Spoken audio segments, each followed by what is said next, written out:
Hello, folks. Welcome to Scratch the Surface. My name's EJ Scott. Today, my guest is Corin Nemec. I know Corin not at all personally, but I was a fan of his back in the 90s when he was in a show called Parker Lewis Can't Lose. That was a lot of fun to watch back then. Before I get started in talking about what we talked about, let me just give a quick plug to myself at EJ Scott on Twitter, EJ Podcast also on Twitter. I have a website, ejscott.com. I have a documentary called Running Blind. I'm going blind myself from an eye disease called choroideremia. And in 2012, I ran 12 marathons in 12 months in 12 states, blindfolded to raise money and awareness for choroideremia. So, and I was lucky to get a really good documentary, 30-minute documentary made about it by Ryan Suffern. So go check that out. It's on iTunes, it's on Google Play, it's on Amazon. Only $2 or $3 to buy it or rent it, and you'll be glad you checked it out. So Corin and I talk about a lot of things. Of course, his career, starting out as a kid actor. He was nominated for an Emmy for a mini-series drama he was in called My Name is Steven. And I talked to him about what that was like. Then being a teenager, getting your own television show on Fox. What was that like? And the choice of style he chose. What was that based on? And that style, by the way, I tried to copy in high school as well, and it did not do well for me, but I think it did a lot better for his character. We talk about The Stand. He was in Stephen King's The Stand, so he's got some cool stuff to say about that. We talk about being a dad and how tricky that is, being an actor who flies all over the place and who has a kid in Houston, Texas.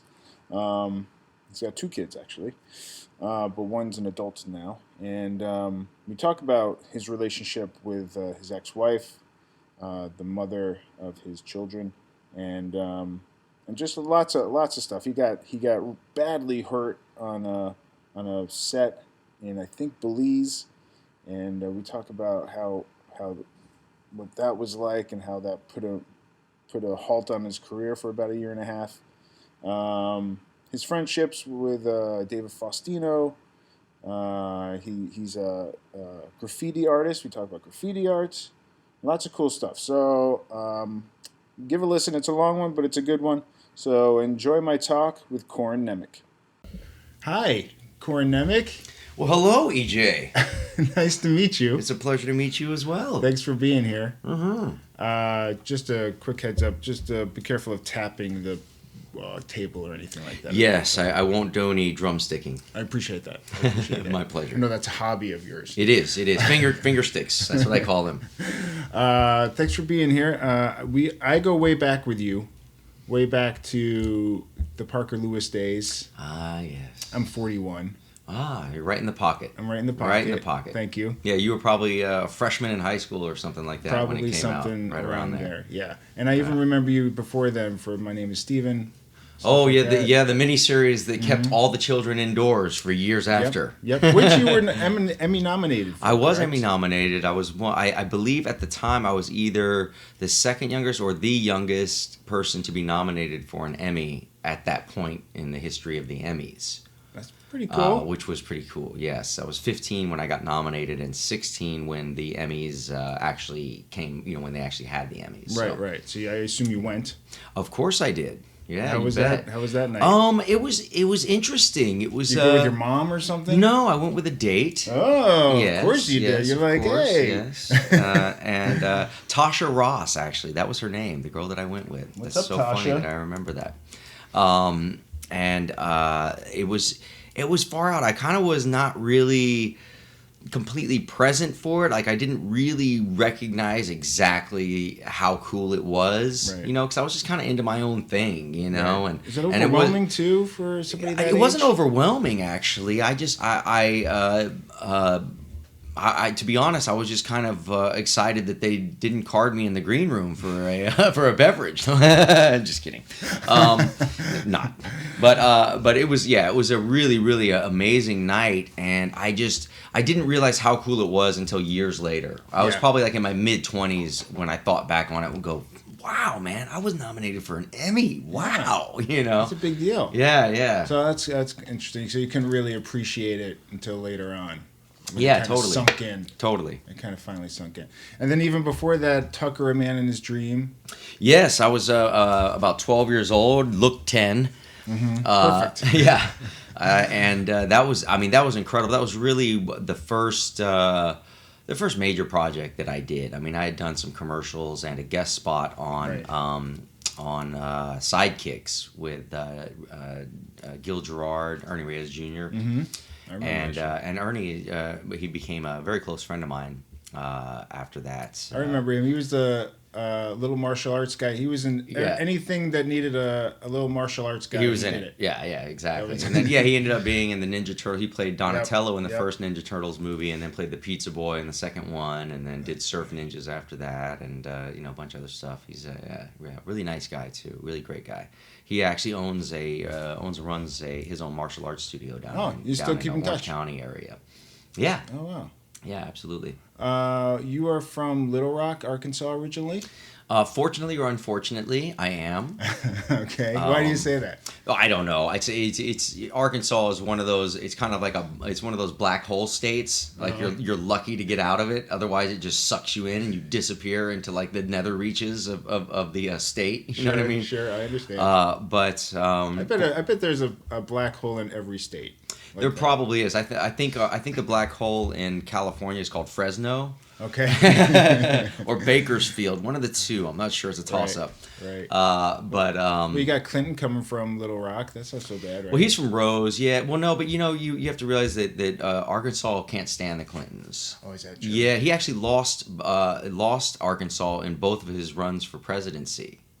Because of his tenure as governor of the state of Arkansas, people understood just how sex crazed and corrupt that fellow potentially was, or was during his time in Arkansas. Anyway, I see. It's a pretty red state, I imagine. Not really. No, really? That's the odd part about it is that it's a traditionally a Southern Democratic state like the rest of them, but because of the knowledge of kind of the behind the scenes behavior of him in Arkansas, which was pretty common knowledge for the average Arkansasian, if that's how you say it. Arkansian, that's how it would be. It would be Arkansian. Now I remember. Yeah. So they didn't throw their trailer behind him in the election for presidency. That's interesting. I didn't know all that. I was pretty young back then. I was in high school and stuff. And if you're from Arkansas, when I said throw your trailer behind him, I know not everybody in Arkansas lives in a trailer. I have family there. They have houses too. There's an asterisk. You have to put an asterisk. I'm just kidding. I can make fun because I'm from there. Exactly. Well, and you were born and raised, I guess? No, I lived in Arkansas till I was about, I guess, 6 or so. Okay. And then moved to Memphis for 3 months, which is about as long as anybody wants to live in Memphis. Trust me. Okay. And then moved on to Atlanta, Georgia, and I lived there. My mom was in the music business and theater business as a graphic designer. Right. And that's how I ended up in Los Angeles. She was working for the Nederlander Corporation, which owns a lot of theaters all over the U.S., and they own the Fox Theater in Atlanta and the Pantages Theater out here in L.A. So she transferred from the graphic design department in Atlanta to the graphic design department in Los Angeles, in Hollywood. And is that why you moved to like Memphis and stuff too? Yes. My mom wanted to get into the music business, and so Memphis was one possible location. Sure. Nashville would have been another one, but we ended up through, I guess, some people she knew or whatever. Atlanta seemed to be the next best place. The music scene in Atlanta in the 70s and 80s was just huge. Yeah, I bet. It was a really big scene there. That was so it was a lot of fun. I mean, I I mean, I saw everybody when I was growing up. Hall and Oates, Asia, Jay Giles Band, Joan Jett and the Blackhearts. I mean, the list just goes. When I think about it, the list just goes on and on. Kiss and Iron Maiden, and and I used to most of those concerts we would go backstage and get to go to the green room and meet everybody. And my mom did poster design, like the band posters for the advertising. Yeah, so she would design the posters for the advertising. So she got the hookup. Yeah, totally. Did you any of those people that you meet? Any stories there? Anybody stick out? Well, there's one really good story actually. My mom was at I think it was a club called 388, and she saw this band from overseas that called U2. Mm-hmm. That didn't even have an album out yet, right. And was just making the scene there in Atlanta. And there was this other band called Jay Giles Band that had this big famous song called "My Angel Is a Centerfold." And they had a concert, and their opening band fell through. So my mom suggested to the promoters, who she was working with, that a great band to replace that would be this band that she just saw called U2, which was absolute. She said they were amazing, and it was their first big arena gig, big gig in a massive place, and they got booed off the stage. Literally, people throwing beer cans at them because people wanted to hear "My Angel Is a Centerfold." That's why they paid the ticket. That's why they were there. And I literally sat there in the audience. I remember it so vividly because I was like, why are they doing this? And they literally were like, boo, get off the stage, man, all this stuff. I was like, wow, this is like, crazy. Rock and roll is intense. And who would have known that a number of years later, that they would be one of the biggest bands in the world, Yeah, 30 years later or something. Yes. Well, I mean, less. I mean, but I think they, within 5 years of that concert, they were starting to become, huge. Their first album. Well, I think they're due. I just bought a ticket for the Joshua Tree tour. I went to the Joshua Tree tour back in high school. Yeah, when I was in high school. Bro. Yes, the original tour. The Pretenders opened up for them, and in between the Pretenders leaving the stage and them coming on the stage, Bono and Edge. Yes, no, Bono and the lead singer from Pretenders. I forget her name right offhand. It's driving me crazy. But they came out and sang "I Got You, Babe" together. The Sonny and Cher song, they just killed it. It was just amazing. And then the lights went down again, and then U2 came out, and there was this, when the lights went down, there was this mad stampede of people trying to get from the nosebleed section to the front row, And my buddy lost his glasses. It was awful. That sounds like a lot of fun. Did you were you obsessed with music back then? I wasn't so much obsessed. I was I certainly I really enjoyed going to the concerts with my mom and my sister. That was definitely a pastime that I recall. And then when she went into the theater business from music to theater, that was really cool because we got to go to all kinds of shows, theater shows, and go backstage, meet the players, and that was certainly an inspiration for getting into theater arts as an actor. Also, my father is a production designer in the film business, and he had done a lot of work leading up to the movie Goonies. He had already done quite a bit, but then he was art director on Goonies.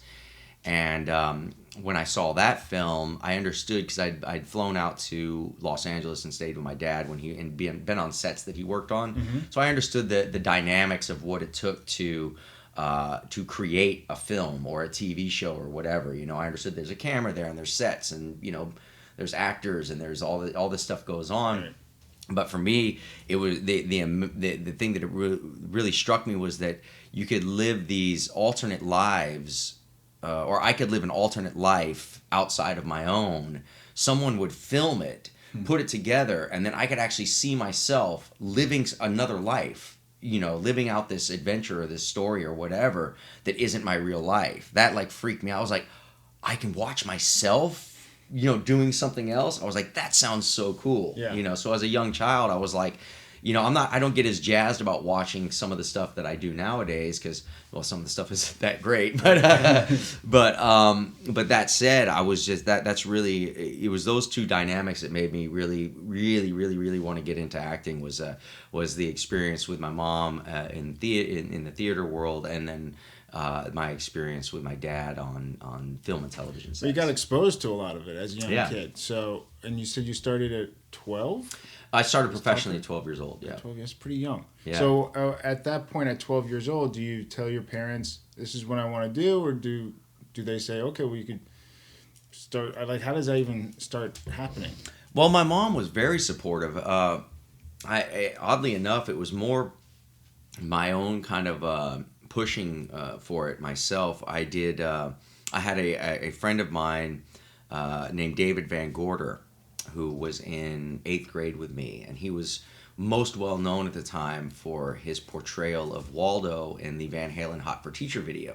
Okay. And I was like, oh yeah, it was already out at that time, and I was like, oh man, that's so cool, and I'm interested in getting into acting and yada yada, and he was involved with a theater group called Center Stage LA that was directed. The artistic director was a gentleman named Kevin McDermott, and very reputable children's acting workshop and such. And he had a really cool method. The teacher did that was very beneficial. A lot of improv. There's a lot of improv. He actually had a kids improv troupe called Off the Wall. And we would perform at Laugh Factory, Comedy Store, different places like that, and we would do like games and stuff. The traditional improvisational games, right. But we were all you had to be under 18 to be in the group, and it was it was really cool. It was very people really dug it, and it was a great experience as well, and that's really what opened me up in terms of the acting side of it, because he would have us. Improv scenes before we would do the memorized version of them. He'd be like, improv it. What do you think your character would do? How do you think he would behave? This and that, and we kind of improv those scenes out, so that you weren't so like attached to this kind of cardboard, style of, memorize it, perform it, get the lines right, do all this. It's like loosen it up, let it, you know what I mean? Get it loose, because kids. Natural. Yeah, because kids, kids can go one of either way. Kids can be super loose or super, super tight, super tense and super freaked out about being on stage. Just like anybody, not just kids, adults or whatever. But it was a great method, and he did a showcase for agents and managers, and his showcases it was the place to be for agents and managers to look for new talent. So many of the early Disney show kids and stuff like that all studied with him. Okay. I mean, the last time I went to his studio, which was quite a long time ago, but I walked in and he has all the headshots of all the people and stuff that had been in there, and it's just a who's who. Really? You just would be like, wow. I'm not sure if his workshop is still in play. I know he would probably be. Probably close to 70 at this point, so I'm not sure if he's retired now or what. I haven't really looked into it, but if Kevin McDermott is out there, great job. Shout out to Kevin. Yeah, so I did the workshop. I did the showcase for agents and managers, and signed with an agent after the showcase. I had to, back then you had to go and audition for agents as well. So I had to go in and do a monologue for the agency too. What'd you do a monologue from? I can't even remember. I literally can't remember, but it went well, and they hired me, and they had a commercial division and theatrical television division at that. It was called Abrams, Rubaloff and Lawrence. That was the name of the agency. It's no longer around, I believe. But my first audition was for a Suzuki motorcycle commercial, and I landed the job. So it was first audition, first job. This is easy, and it was off to the races. Yeah. Do you think that? Do you go, And then that Suzuki commercial was a really big commercial. It played during the Super Bowl of that year, which I guess would have been 1986 or something like that.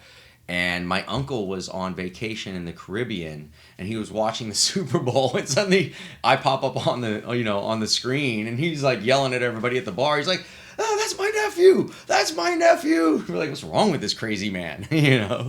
That's hilarious. Yeah. But did you think that? Did you think like, oh, this is pretty simple? I just do this and I get No, this. I mean it's not that it was simple, but it was just it was the way that it was supposed, it wasn't like I was discovered at a gas station or at a diner or Right. crossing the street or whatever. It was it was go study, learn some of the craft, get some skills, and show those skills to people, Gotcha. see if anybody's interested, and then sign with one of those people and then start auditioning. It just happened. Paul Ventura, who cast me in that first show, he just saw something in me that I probably didn't even see in myself. I was just having fun. And he ended up casting me in a number of things after that as well. But he was great. He was a big proponent of mine, and I really appreciate his early help in those days. Yeah. So he put me in a number of commercials. He was predominantly a commercial casting director, and so I did nice handful of commercials. In the years to come after that. And do you have siblings? Yes, I have an older sister, not much older, a year and a half older, Anastasia. She is a second AD in the film and television business, and she just works all the time. Is she out here too? Yes, she's out here as well. Do you get to see her often? I do. I'll be seeing her tomorrow, as a matter of fact. Tell her I said hi. Yes, I will tell. I will say EJ said hello. She'll go, oh, Who's that? Tell him I said hi, but who is it? And your parents, are they still together? No, they split up when I was 1 year old. Oh, so wow. yeah. So that's why I was in Atlanta with my mom, then I'd fly out in the summertime and visit my dad in Los Angeles, and it was kind of a back and forth. Oh, wow. So then moving to Los Angeles was nice. Got to see my dad a bit more, but he now is even though he's semi-retired, you could say, but his new wife, who's just absolutely lovely, named Dolly. She is Filipina, and they've been married for about 15, maybe 20 years now. I don't know. I lose track of time. But Yeah. but that said, they live in the Philippines now. No kidding. Yes, so.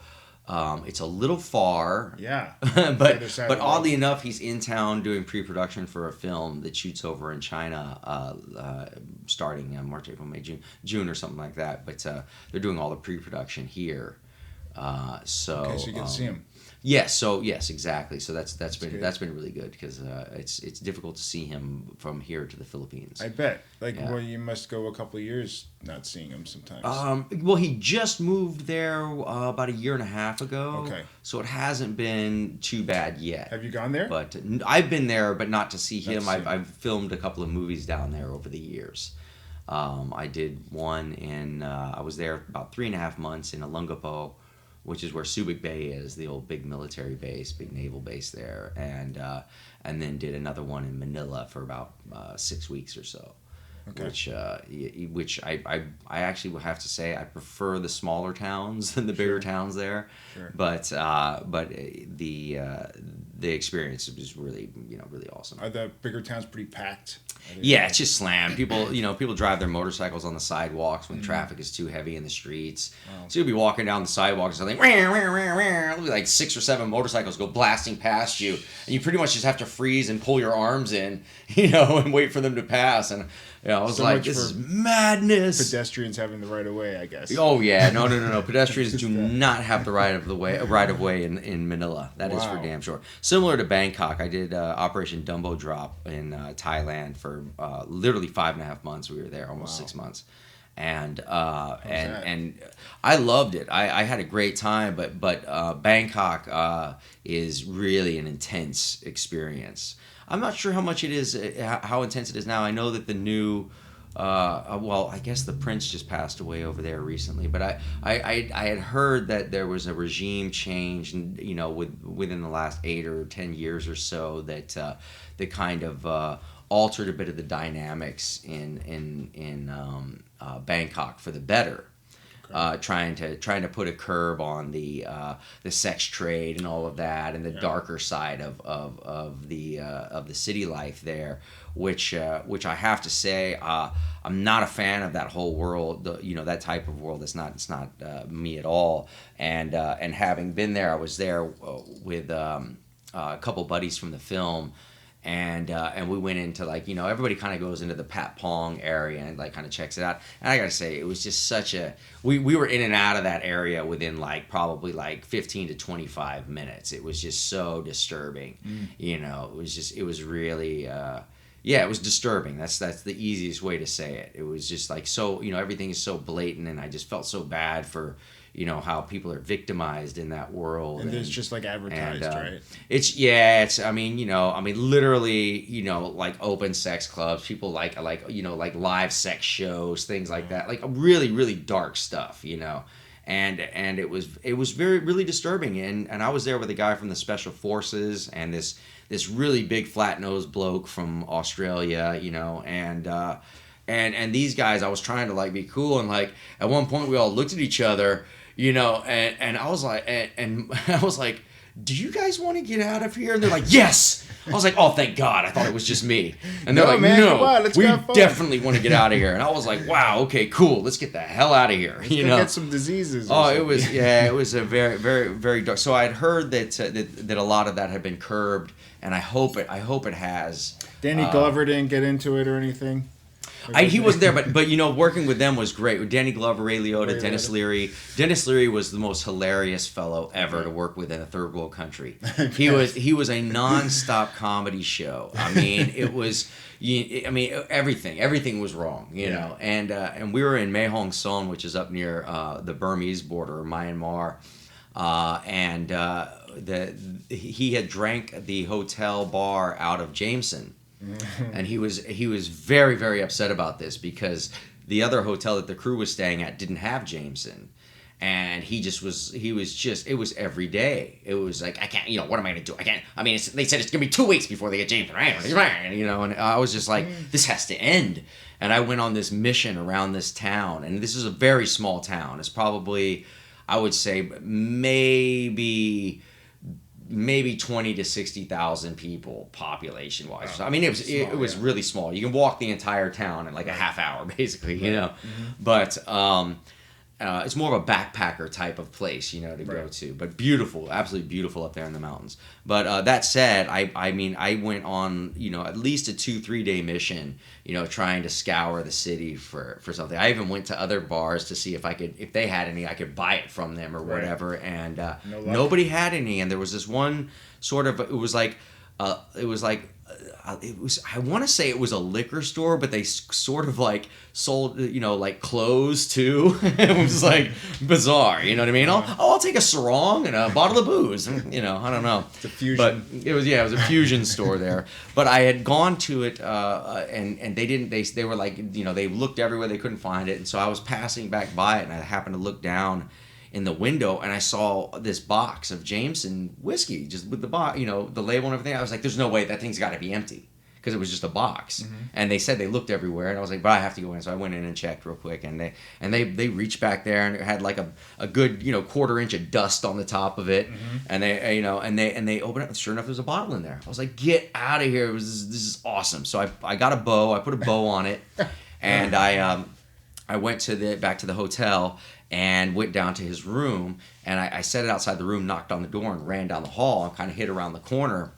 And there was like this really long pause, and I'm kind of peeking around the corner, and suddenly I hear the door open, but I hear the chain latch is still in place. It's like kink, and I peek around, and I just see this hand come out of the door and grab the box, and it disappears back inside the room, and the door shuts.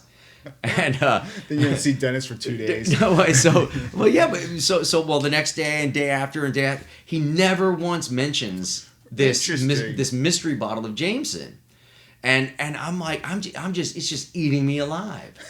And so about a month and a half or so later, we're in the makeup trailer, and I'm sitting there, and he comes in, he sits down, and it's just eating me up. And I finally go, hey Dennis, did you ever? He goes, yeah, I know, you gave it to me. I saw you when you were walking down the hall. So he was like, looked through the peephole and caught me as I was disappearing around the corner.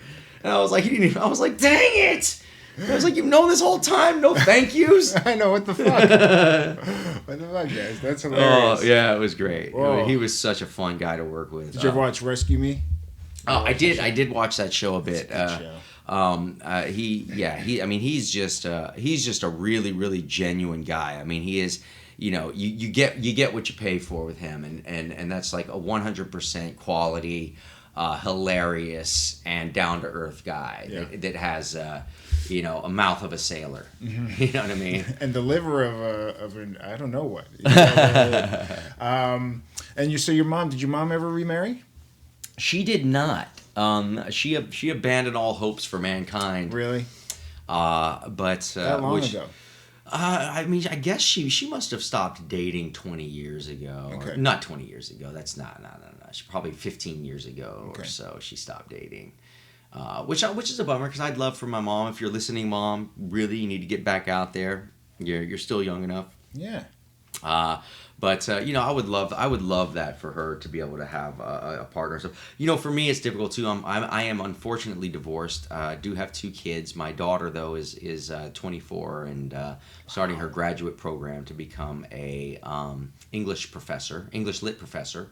You look far too young to have a 24-year-old. I feel far too young to have a 24-year-old. My son turns 12 next month, and in March. And it's a big gap. Yes. Yeah. Same mom though. I wasn't one of those guys. Sure. It was 2 babies mamas, and sure. That's right. but not yet. Unfortunately, well, I don't know if I have any more kids or not. I mean, right. I could, but I just don't know. I mean, I just love the ones I have so much now. I'm very happy, Where are they located? To have them. In Texas. I live most of the year now. I live in Texas. Oh, you do? For the most part. What part? At Houston, outside of Houston. Is that? Yeah. Is there any reason Houston? Well, that's where. Well, my ex-wife's sister lives there, and so we had been living in San Antonio when we got married, and then I basically just asked her where she wanted to live, and at the time she didn't want to come back to Los Angeles. We met out in LA when we were in high school, but she just didn't see. Our daughter was doing so good being raised in Texas. Schools are great. It's kind of part of the Bible Belt there. Even though I'm not a religious person, it definitely changes the culture. Having the moral compass of a religious community, in the culture is beneficial to raising children, because there's just I grew up out in LA for the most part from age 11 on, and it was the Wild West show. You know what I mean? It's like kind of an anything goes, everything's okay. You know what I mean? Yeah. And that I just didn't want that.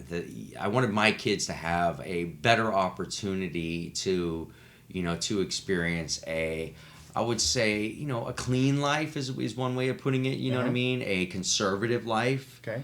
Rather than the outrageousness of kind of a ultra liberal mentality where everything's okay, it's all good, whatever, Right. If it makes you happy, it makes me happy. It's what, you know what I mean? I'm like, and although I'm not necessarily an ultra conservative thinker, I prefer a conservative culture for my kids, and until they get old enough to make their own choices. I see. Well, you got the 24-year-old, and so she's amazing. I mean, that's like I said. I have to say it has a lot to do with with growing up in that environment, the choices that she's made for herself. The friends she had, and people wanting to succeed and do great in life and become great things. Not to say that here in California people aren't doing the same thing. They are, of course.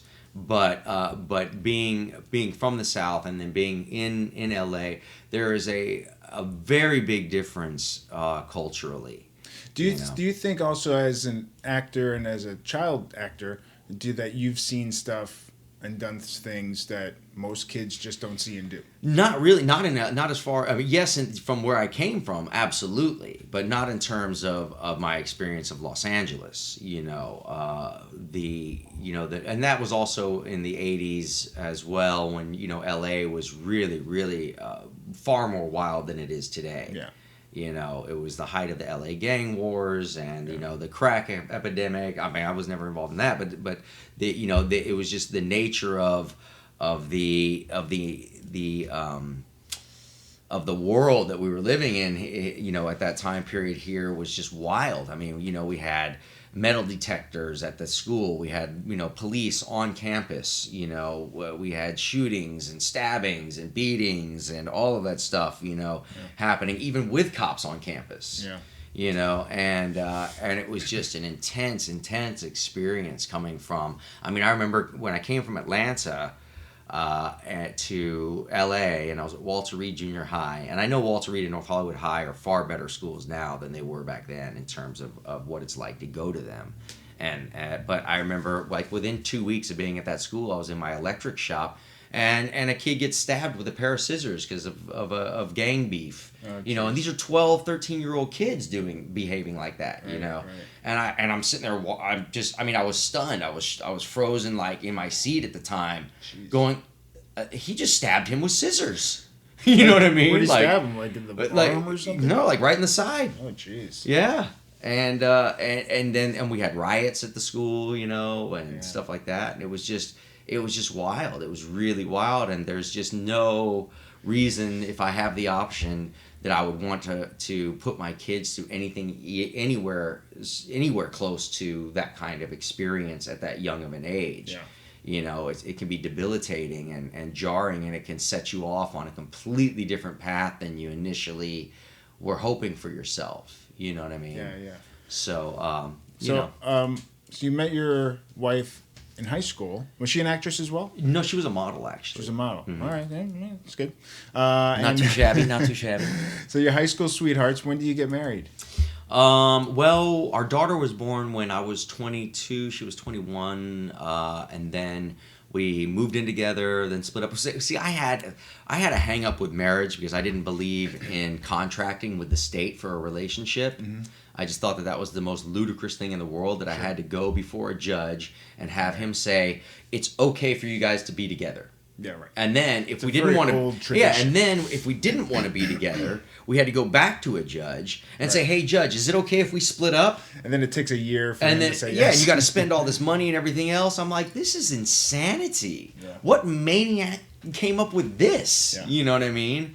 And so I was like, listen, we can be together, we can live together, but I'm not getting a marriage certificate. We can do a ceremony, we can exchange rings, we can do all of that, but there's no way I'm contracting with the state for my relationships. Yeah. And she's on board? No, she wasn't. So that became a point of contention. Plus, the lifestyle of my lifestyle as an actor and all of that, I was taken away from things a lot of the time. I was on the move a lot, and that's kind of been the linchpin in the destruction of almost all my relationships. Is really just that I'm never really fully present for any of them because I'm always on the move and always on the go. So it kind of deteriorated, fell apart, and then we got back together, and then split up, and then finally I was like, okay, if it's this marriage certificate thing, maybe that's the big issue. Maybe the fact that I'm just like so hung up on it. So I was like, forget it, I'll just do it, Right. And so we got married, and really I think it a lot of it, it just. At that point, there was so much water under the bridge, so to speak, that there was a flood downstream. And How old were you when you got married? Late 20s, Late 20s, early okay. 30s. So you guys were We were on and off for like 8 years. 10, 15. Okay. Yeah, and then So you already had your daughter. Yes, my daughter was. Well, I guess she was probably 8 or 10 years old by the time we got married. So she was the flower girl at the wedding. Did you get? Okay, so you guys dated for a few years, then got pregnant. Yes. Accidentally, I assume. Yeah, unplanned. Yes. Unplanned. Yeah. It wasn't an accident, but it was unplanned. Gotcha. And then you got married in your, would you say early 30s? Yeah, I would say, probably early 30s. Okay. Around 30, 31. Married for how long? 5 or 6 years. Okay. And how was the 5 or 6 years? It was, it was rocky. Yeah. It was rocky. It was just, there was a lot of history there already, right.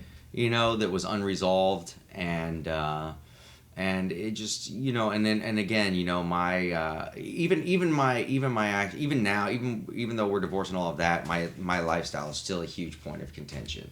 Right. Because I'm gone all the time and everything like that, and it's we have visitation agreements and all of this stuff with our son and everything, and I'm not, as far as what the court says that's supposed to be, there's not the ability for me to survive and thrive with the way that it's, that I can't be in town, as much as I would like to be. Right. That's really what it boils down to, because I have to work. Especially in Texas. Yes, exactly. In LA, maybe you could get a show and sure, yeah, something totally, like that and totally. be in town. Yeah, absolutely. So so even to this day, it's still a major point of contention. Is the fact that I'm always on the road and on the move, and and there's just and it's exhausting. Whether she knows it or not.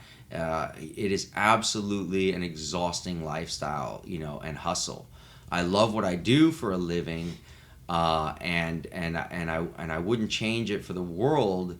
But when I do think about, wow, what would a more normal life had been like? What would a normal career be like? What would not this hustle, but what would a different, more regular type of hustle be like? And I don't know if I would be miserable or happy or anything else, but I do look back and just think, wow, it would be nice to be more present, on a regular basis. Yeah. But this is the lot that I've chosen. Yeah. And I gotta, I have to run with it as far as I can run with it, because now the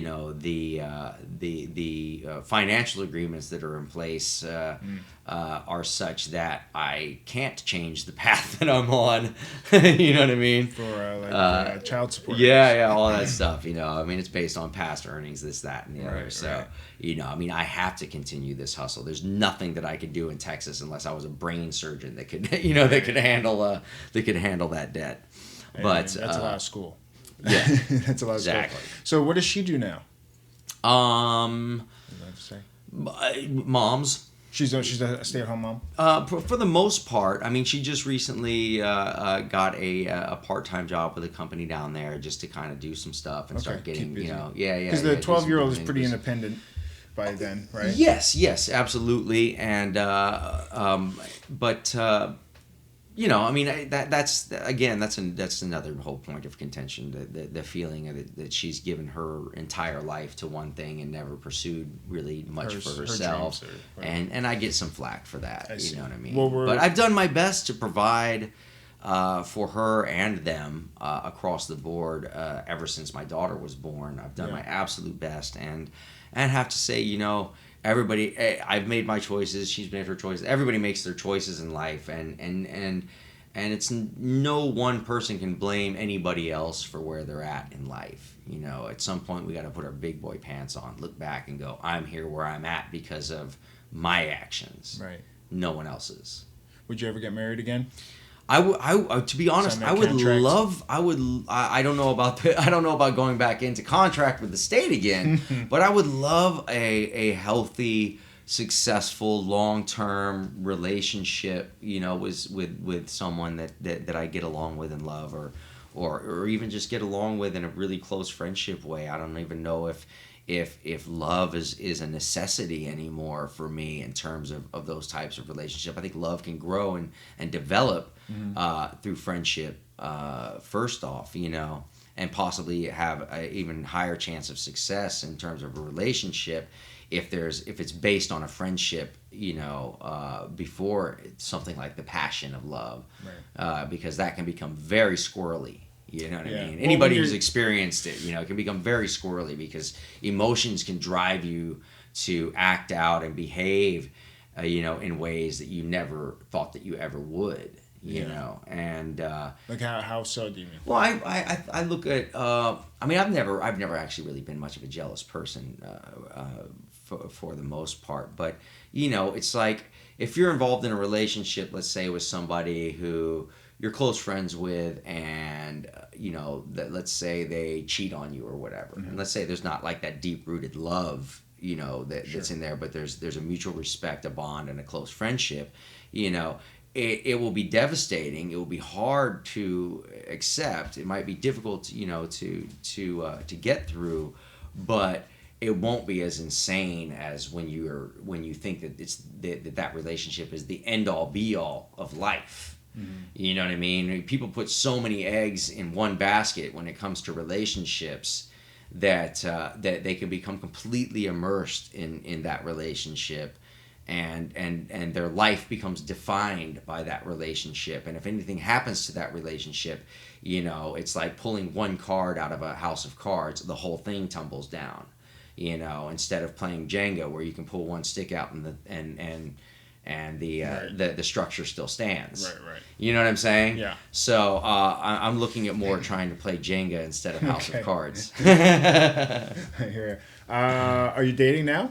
You got a girlfriend or anything? Unfortunately, not really. I mean, I do date, yes, but I'm because I live both in Texas and LA. Yeah. The last relationship I had, which was with a great girl, and the last couple of really, really good, fun relationships I've had, really came to an end because of the career. One of the relationships was with a girl who was in the film business, but now you looked at two people with the same kind of issues. So how often are we together? How often is it?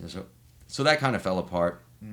And she also wanted to kind of get married, have kids, settle down, and was more looking. She basically was like, I'm looking for somebody who's not in the business. You know what I mean? And I was like, oh yeah, that makes sense, And then I tried dating. As far as I know now, she's married to a really successful guy. She is not really pursuing acting anymore and has kids and is very happy. So so she took the right route for herself. I hope she's very happy. How do you meet girls? Do you do online stuff or in person? Well, it would be difficult for me really to do any online dating, being an actor. There's a website though. There's one for actors. I don't know. I mean, I don't know. The organic nature of meeting, I think, is always more fun. I mean, I've gotten together with a couple of people that not gotten together, but like met up and said hello. You know what I mean? Right. Like that have met through social media channels, Mutual but friends. and also a long period of back and forth, whatever, like really like it seems like we're friends, why not hang out, whatever, so but I am extremely careful about that, at the same time I'm protected. But the last relationship I had, I decided that I would date outside of the business. And again, the same thing basically happened. Right. It's just, I was just gone so much of the time that she eventually was just kind of like, meh, you know what I mean? Like, I don't know if this isn't what I signed up for. Right. And I have to understand that, it is what it is.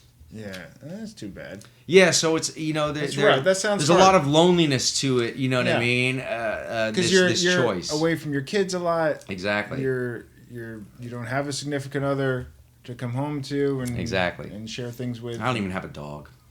You don't even have My son has a dog and he's awesome, but I don't have a dog. You need a dog. Well, what would I do with it? I don't know. Exactly. You need a really small I need dog. to rent a dog. Maybe you can foster. No, you know what?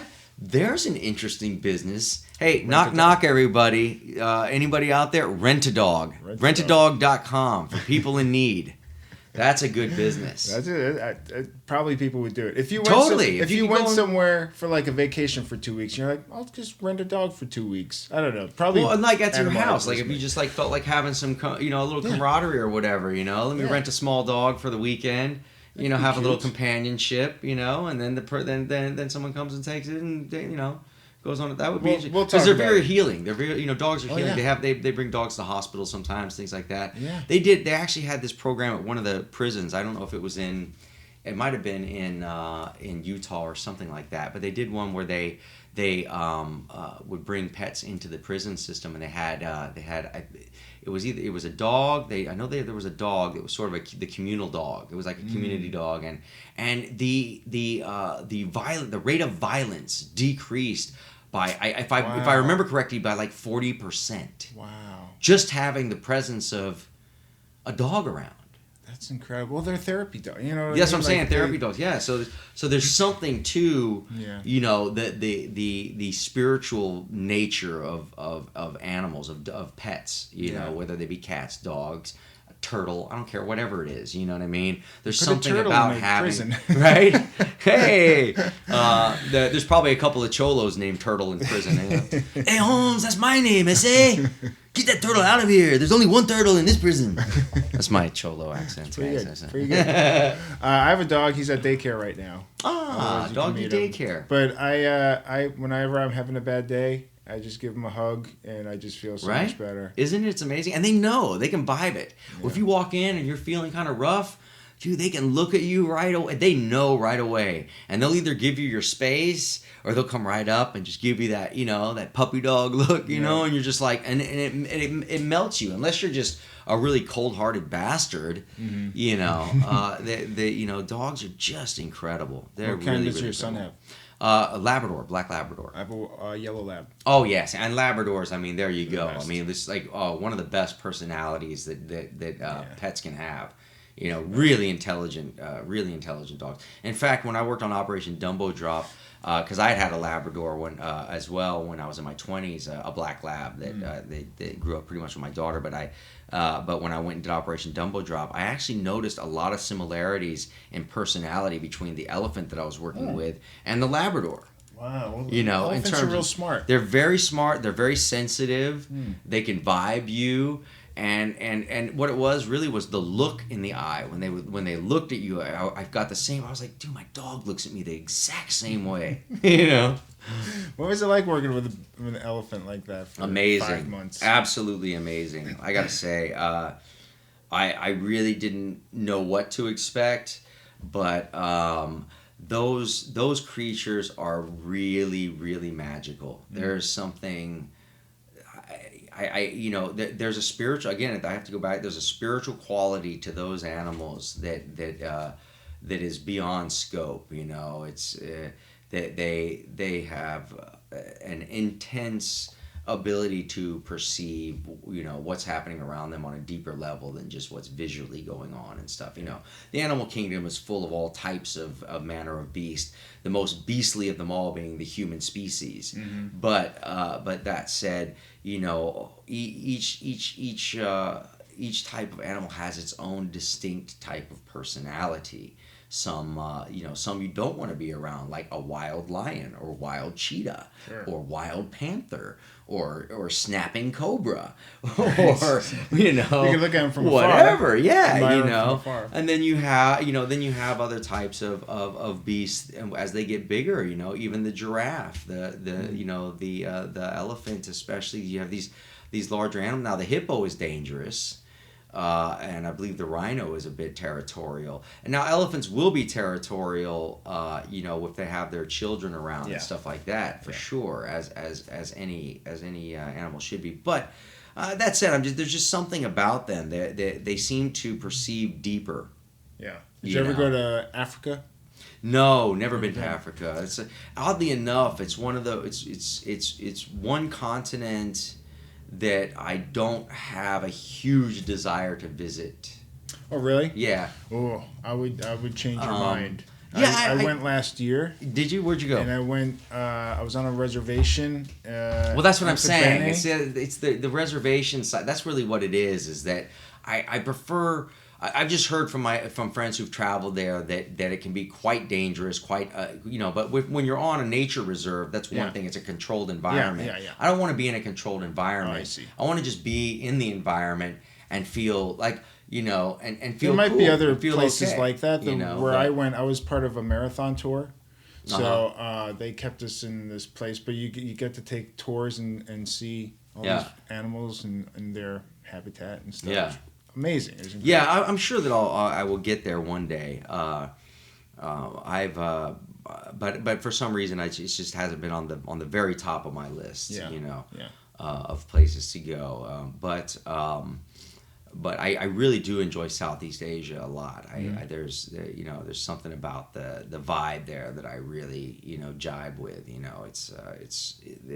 I have to say, it might have something to do. Thailand, at least, I know it does. The fact that it's 80 some odd % Buddhist, you know, and Buddhism promotes a very certain way of being, you know, which is a very kind way of being, you know, and gentle way of being.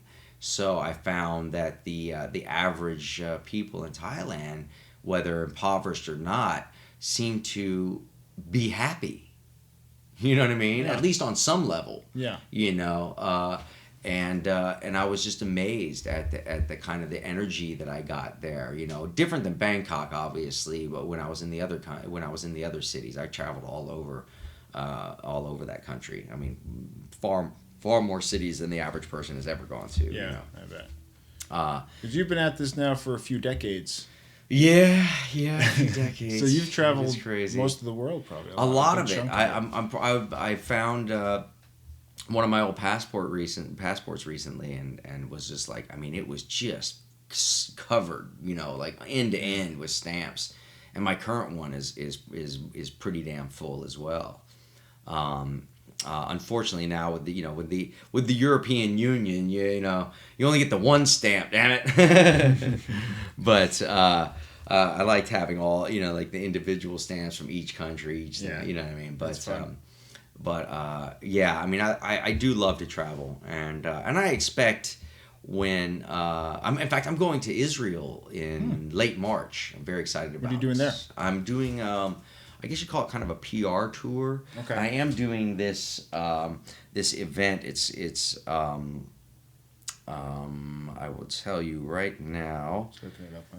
I just forgot the exact name of it, but it is the From Hollywood to Jerusalem, a red carpet event. Monday, March 20th, 2017, 7 p.m., Cinema City, Jerusalem. Cocktail reception, evening attire suggested.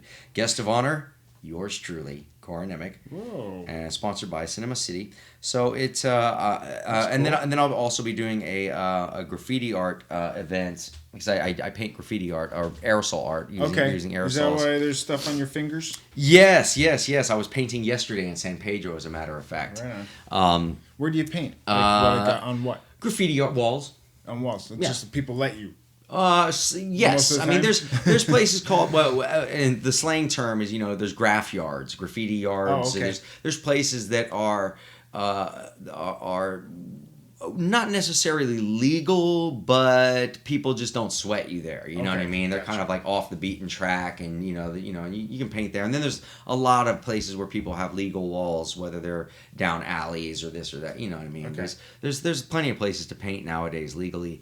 But I'll be doing an event at Shimon Peres Park, painting a wall there, and at the same time teaching Palestinian and Israeli kids a bit about the art of graffiti. Oh wow! Which I'm very excited about that also. What kind of stuff do you paint when you do graffiti art? I paint characters, lettering, you know, some scenery. Do you do like mural type stuff? Yes, I have done. Yeah, I have done stuff like that. I have some here in LA. There's a store called Posers on Melrose. It's a kind of an 80s punk rock themed store.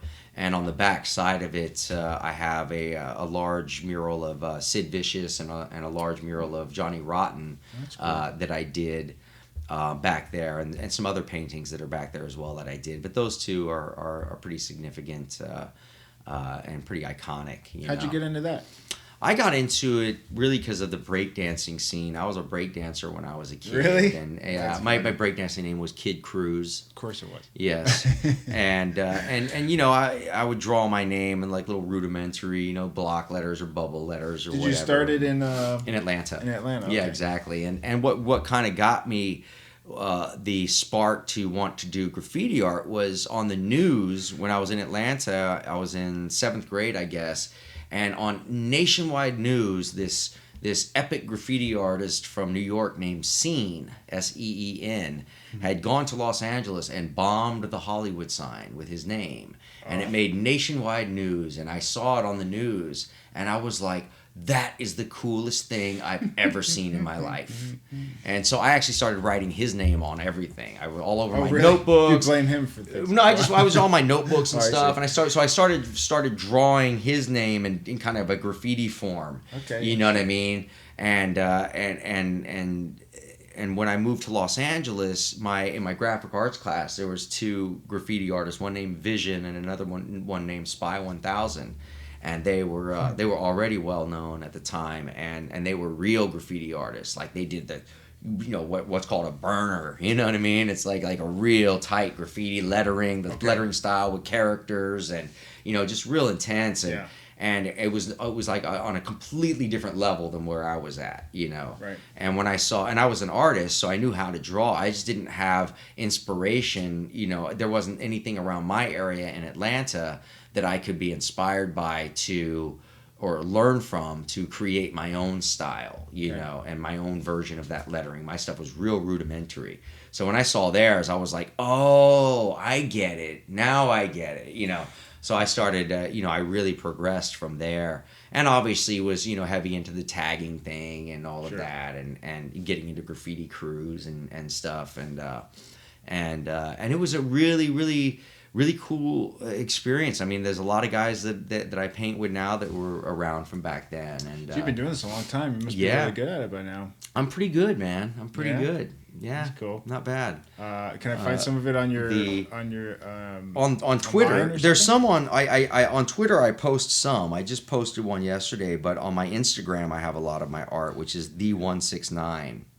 That's your THE and the numbers 169 next to it. Is your thing? Okay. Yes, and check that out. Yeah, man, it's a lot of fun. The painting I did. This is what I did yesterday. I'm going to show you. He's going to show me. So that's just lettering. Oh yeah. It says Pike, which is my graffiti moniker. Oh wow, it's beautiful. Yeah. Thank you. It's a really cool style. Yeah, and I do characters as well and stuff like that, but we can get into that later. So you've had a heck of a role, Mr. Nemec. You started out as Corky. Oh yeah, that was my grandma's nickname for me when I was a little kid. Where'd that come from? Well, it's kind of a Southern thing. The kid's a little quirky. It's it's sort of like quirky, right? Right. And quirky, it just kind of means like bubbly, a little like out there, kind of. He's a quirky kid. Were you a quirky kid? I was very quirky, and so my grandma used to just go, "Oh, he's so quirky, hey quirky," and so it just grew from there, and that became my name growing up. Everybody called me Corky, and then your stage name instead of Joseph. My birth name is Joseph Charles Nemec IV. Yeah, I'm the third. And okay, yeah. So my mom, when I was born, had initially wanted to name me Corin. Yeah. When I was born, but I got the family name on my dad's side, and which I'm very grateful for. I love it. But when I became an actor, my agent was like, "Well, Joseph Nemec it seems really plain."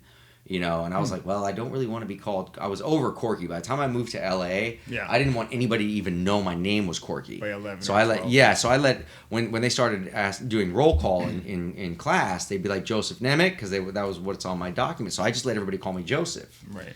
And but my agent was like, man, we don't like Joseph. Is there something else? My mom was like, Corin. I always wanted to name him Corin. I remember her having said that for many years. And at the time, I really didn't care what they called me. I just wanted to act. In retrospect, I would have preferred to have kept my full name, Joseph C. Nemec IV. Is really what I would have liked to have done. Okay. But I wasn't of the frame of mind to think that far ahead at that age. You know what I mean? I was just kind of like, call me whatever, just let me act. And so Corky stuck with you for a while, right?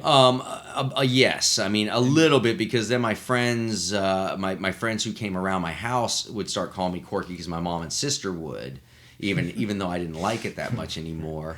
And, did you have to stick up to your friends and be like, guys, I don't like that, stop doing it? Or they just I mean, somewhat, yes, I did actually, somewhat, yeah. So I mean, so Corky was part of the acting name because my agent actually liked Corky a lot because I was a child actor. She thought Corky Nemec was great for child actor and stuff, and I was like, So we decided on Corin Nemec, which I was just like, it was just too much. Corin and Corky was in quotes, which was just bizarre to me. Right. So that was on my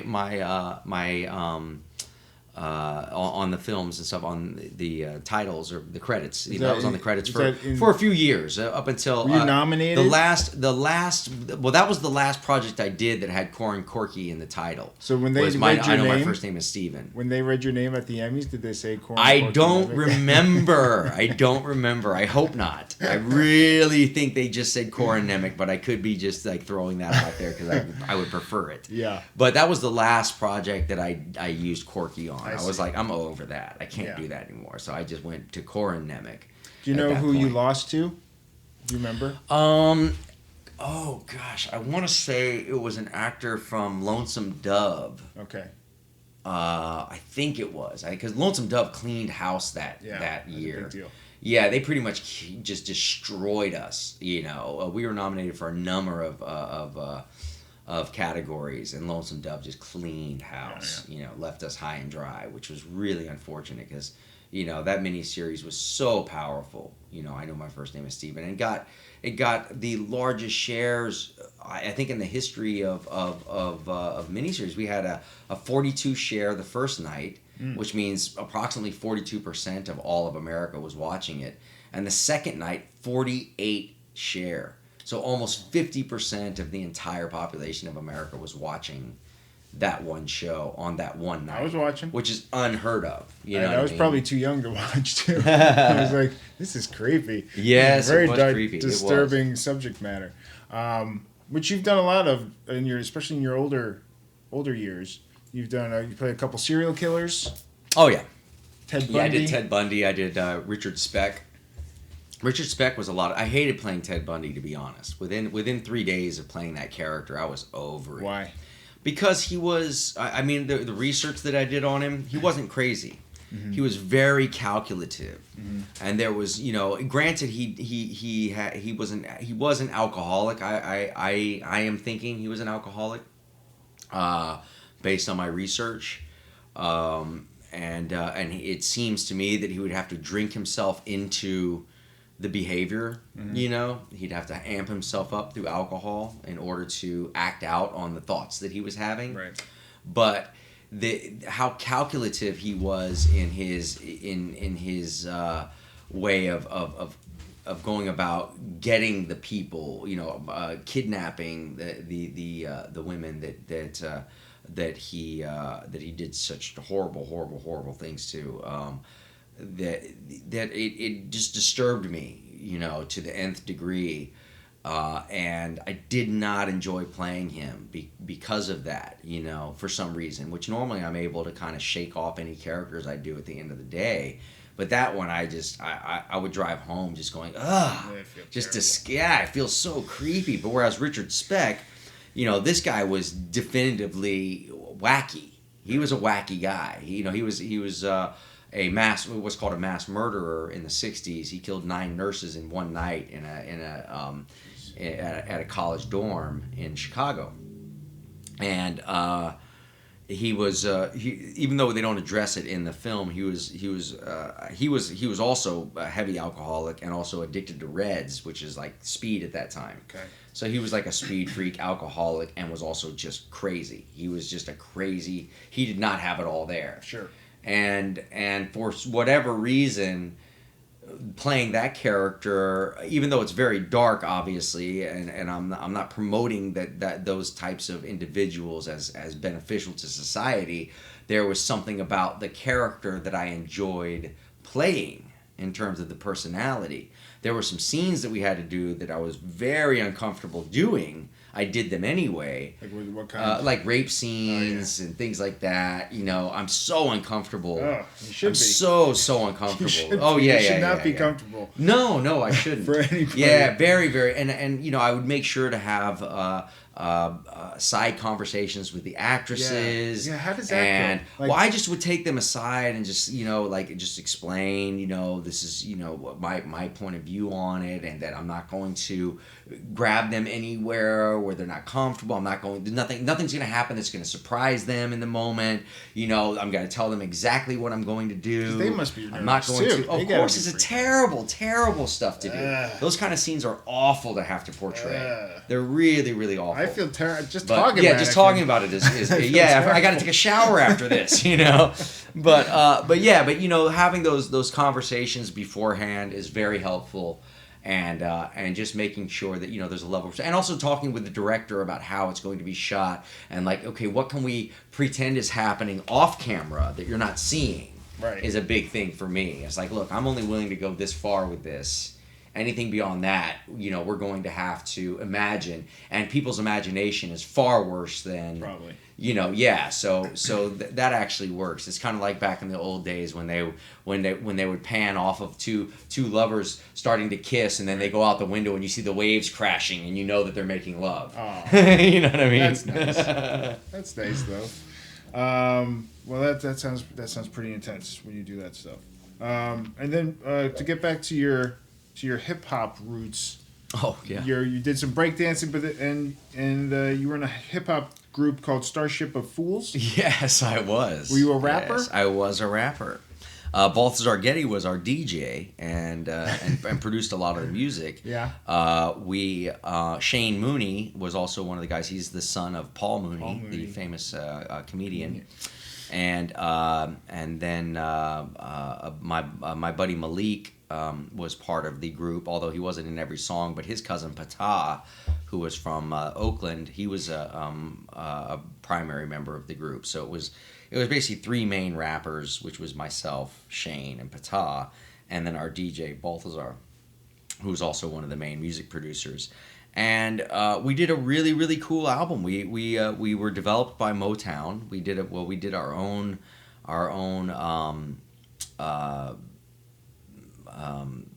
tape, I forget, demo or something. Yeah, demo. There you go. There's the word I was looking for. Yeah, we did it. We did a demo that we submitted to some different companies. Motown out of New York. What age is this that you did this? Oh gosh, teenager. Yeah. Did you want? You had already been acting. Okay, so you've been. Yeah, no, I success. But I was heavy into the hip hop scene. I mean, that was that culture. That was part of my culture. Growing up in breakdance and hip hop and graffiti art, and you know what I mean. I mean, that was just part of it. Were you thinking? And you had to be able to. There's a couple things that you had to be able to do in that world. One, you had to be able to freestyle. Freestyle rap to be accepted.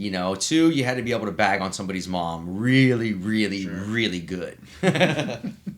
Are you still into hip hop? You still listen to stuff? No, I mean I do. I actually I mainly prefer kind of the older hip hop. I was really into the more alternative hip hop. That's what we would have been considered. We were more along the lines of so we got picked up by Motown, and the lady that handled our account got into a horrible car wreck and was debilitated afterwards, and all of her accounts got shelved basically. So it never came out, unfortunately. But I do have the full album. I have the original reels for the full album. They just have to be digitized and redone. But so I'm hoping to do that sometime. I'm really hoping to do that sometime. I was looking on iTunes for it. And it won't be able to be found anywhere. The only thing that I have out there was a freestyle, because me and David Arquette, before I got into Starship of Fools, me and David Arquette had our own kind of it was me, David, and Balthazar. He was our DJ producer, and me and David were the rappers. It was sort of a Beastie Boys style thing called the 13th Floor.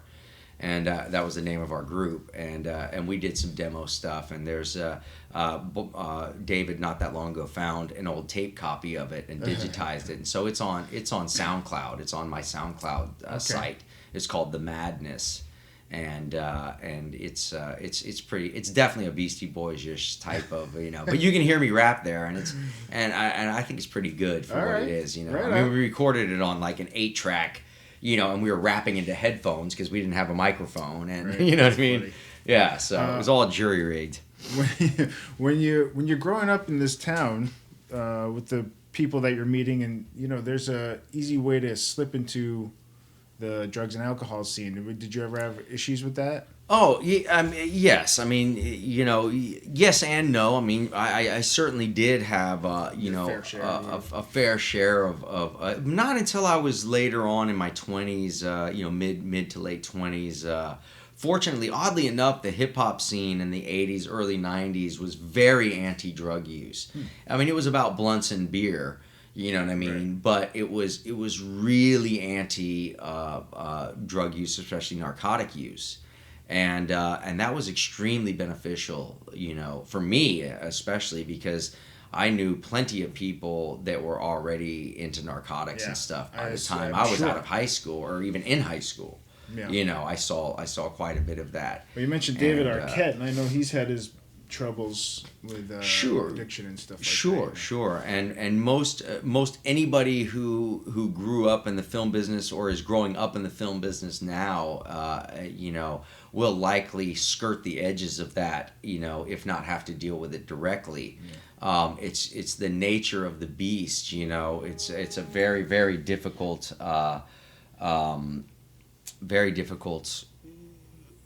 fine line to walk in Hollywood. You must have seen a lot of people get caught up in it, I'm assuming. Yes, absolutely, and I've had my my ins and outs of danger in that area too, and I'm very, very fortunate to be here today. In the condition that I am in, you know what I mean, and be able to still be able to have such a great opportunity at such a great life ahead. Yeah, because I didn't see any. I've never heard of you getting in trouble with the law or. Yeah, I mean, like I've had my brushes, but fortunately, those brushes were under the radar, in that respect, and otherwise. What kind of brushes? I'm just curious. Oh, I mean, DUIs or something? Yeah, I mean your usual kind of stuff. Nothing too exciting, but I mean it's a tough business to get through. There's also artistically speaking the amount of what's the word for it? It's demo. No, the demo. Good one. No, like when people are just constantly saying no to you, no. Rejection. There it is. It's the R word. I knew it was an R word. I don't know why. I hate that word. That's why I couldn't remember. I know, an actor's worst But word, yeah, right? I mean the amount of rejection that you have to put up with in this industry is intense. It's just intense. Yeah. And it makes sense that people would want some type of alleviation from that intensity. Well, when you throw in a bad relationship, maybe a child and stuff like that, and all that type of stuff makes for. And also drugs and alcohol are part of the culture of the arts and entertainment business. That's just it's been like that probably since ancient times. Sure.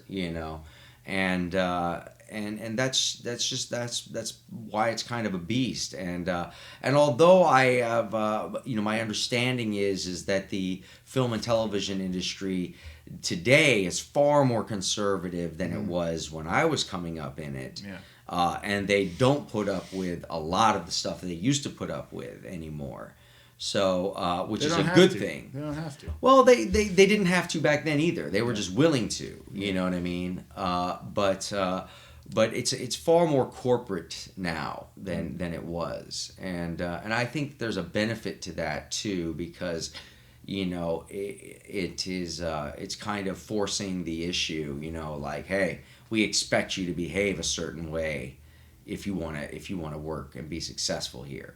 Otherwise, you're out, and whereas back in the day, there was no expectations. They just wanted you to be on set on time and know your dialogue. Right. Yeah. Well, the biggest thing I remember you from as a kid was Parker Lewis Can't Lose, which was a TV show on Fox, right? Yes, it was. For 3 seasons, something like that? Yeah, we did 3 seasons, but we did 78 episodes. That's a lot of episodes. Yeah, we did. Yes, we had extended seasons for season 2 and 3, so we were only 10 episodes away from the minimum for syndication. But the Murdoch group had bought Fox in between season 2 and 3, and they had changed the entire top tier of all the executives over there and everything, and they were just looking at, they were looking at our show in 90210, and they just wanted our show to be more like 90210. So they altered a lot of our season 3 vibe, and our ratings dropped drastically because of that. They got rid of Lemmer, which was Miss Musso's sidekick and henchman. They got rid of all the wild clothes. They got rid of the wild hairdos. They gave Parker a permanent girlfriend. All this stuff that was just completely against what the show was and why it was successful. And they even brought in the cast of 90210. Did they like, I saw on IMDb, and I vaguely remember, like, did they come in and make appearances or something? There was a few of those kind of things. Yeah. I mean, David Faustino did one where, in I think it was a season 2, where there was something about Miss Musso and how wicked she is and how she gives everybody detention, and they like cut to him real quick, and he's like, "Yeah, she gave me detention. I don't even go to this school." I think was his only line in it, Right. and that was pretty funny. Yeah, funny. And you were good friends with him, right? Yeah. Still? We're buddies for sure. Yeah. You guys have done a lot of projects together. Yeah, we did. We've done a number of movies together, and then we created a series together for Sony Television for Crackle.com called Starving, which I guess is on some new. It was pulled from most of the channels that it was on. We managed to offend pretty much everybody at Sony Television with our content. Oh gosh. What was so bad on it? It was just really rated R, really far out, a lot, pretty offensive. Okay. And it wasn't, it was just meant to be ridiculous, but there was certain content that even though they approved all of the scripts, but that's what I realized. I was like, when they gave us full script approval after we turned in the scripts, I was so excited because they gave us basically carte blanche to do everything we had in the scripts, and everything we had in the scripts was on screen. Yeah. But when they saw it, and so I realized, they probably didn't read the scripts. I was like, they definitely didn't read the scripts. If they're offended, then they definitely didn't read the scripts. How's he doing? How's David doing? He's doing really good. Doing really good. Yeah, we're supposed to get together next week, actually. Okay, cool. Yeah. Tell him I say hi. Yeah, I shall. Let's see. You have so many. I have literally like 4 or 5 pages of notes I took on you. You did a movie with Jack Palance. And Solar Crisis. Solar Crisis. Yeah, Jack Palance, Charlton Heston, yes. Peter Boyle. Yes. Tim Matheson was in that. Mean, working with Peter Boyle and Jack Palance and Charlton Heston, get out of town, dude. That's crazy. It was so incredible. It was so incredible. What were they like? What is the set like on something like that? Well, that was a huge budget film for the late 80s. It was like a $42 million film in 1988. And that's a massive budget for that time period. That's like doing a $100 million film today or $120 million film today or whatever, maybe even more. But it was just a really wild, futuristic film about kind of an apocalyptic type of scenery where we've basically destroyed the planet, and they're expecting this big solar flare that to burn the planet to a crisp. Right. And they have a plan to be able to detonate this atomic type device into the sun that will cause it to send this solar flare out while it's facing away from the Earth.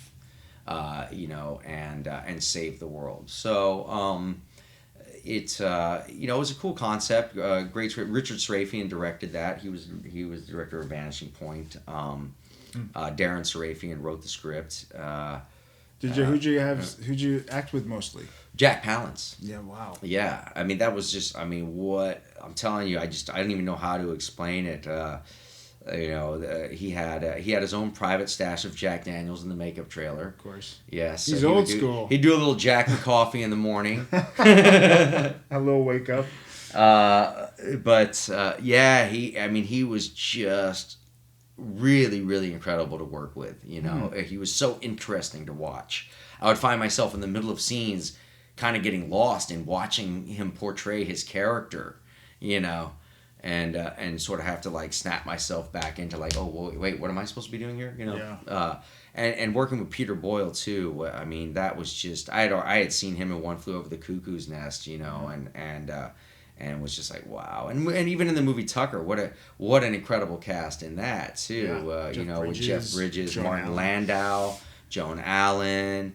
Mako, Christian Slater. That was one of his. I think that was his first film, or one of his very first films, at least. And then directed by Francis Ford Coppola, and also had Frederick Forrest in it, who played the chef in Apocalypse Now. Right. I mean, What a tremendous cast. Francis Ford Coppola like? Incredible.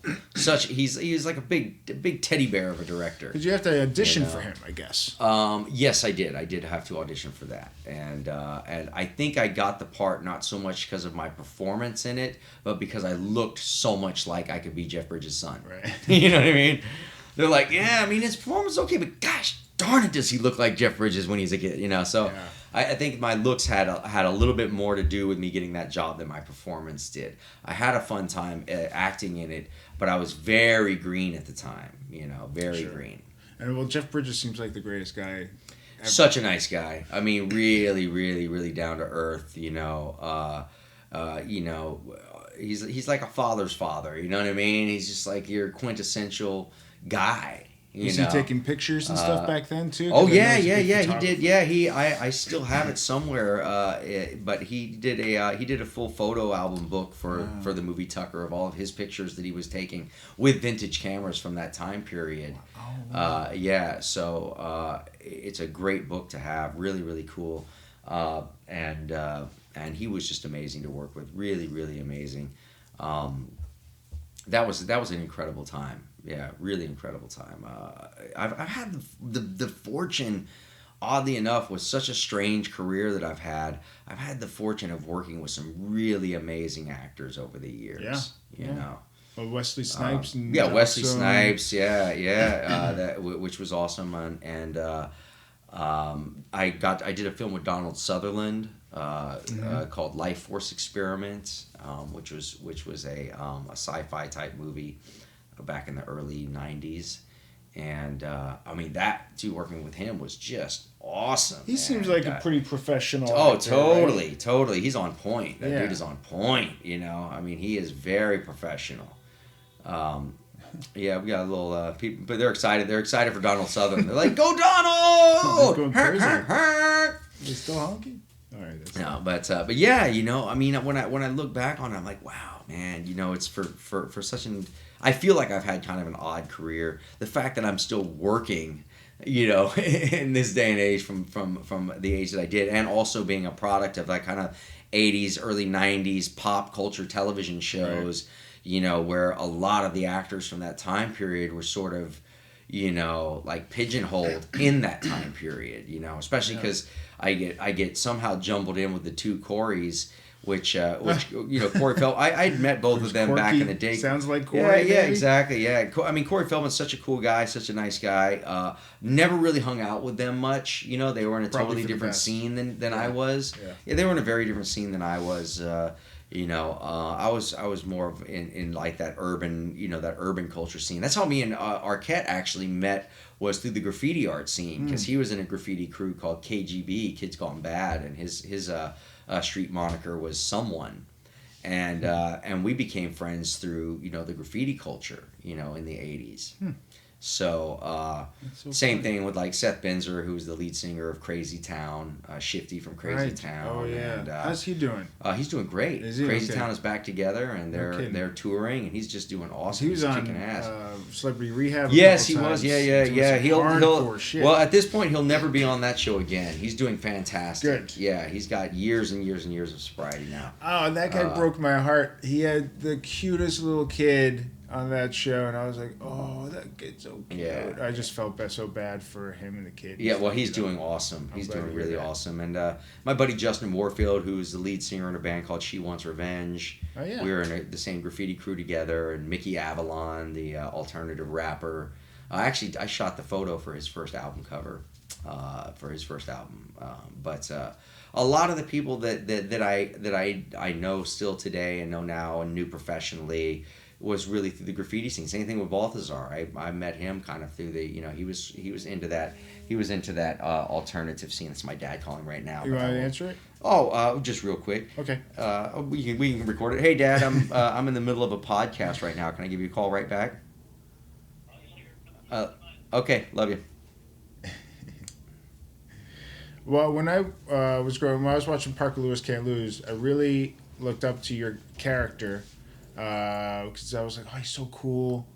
It was all facade. It was all facade. But I didn't care because he was popular and I was not popular. Gotcha. So I was like, oh, I want to. It was like a Ferris Bueller vibe. Sure. And so much so that I bought your very similar shirts. So many people made the mistake of pursuing that line of fashion disasters. It was a fashion disaster. It was. I actually based that character kind of on what was happening in the hip hop scene a bit. If you watch In Living Color, the Keenan Ivory Wayans and those guys, that's what they were wearing, the wild patterned shirts, and then the so was that your the choice, slacks the shirts? that look, and then the Gumby hairdo was like the high top fade for white guys. Right. Was what I was going for. I was going for a high top fade, and the wild shirts with the sneakers and all of that, Right. and the slacks.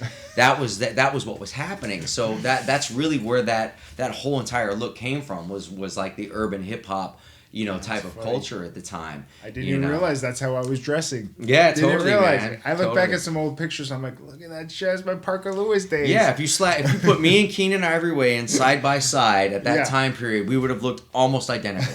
Did you ever meet those guys? Yeah, I went over there to their set a few times and hung out. I actually dated one of the Fly Girls for a little bit. Oh, I did. Hello. I did. Well, that's cool. J-Lo?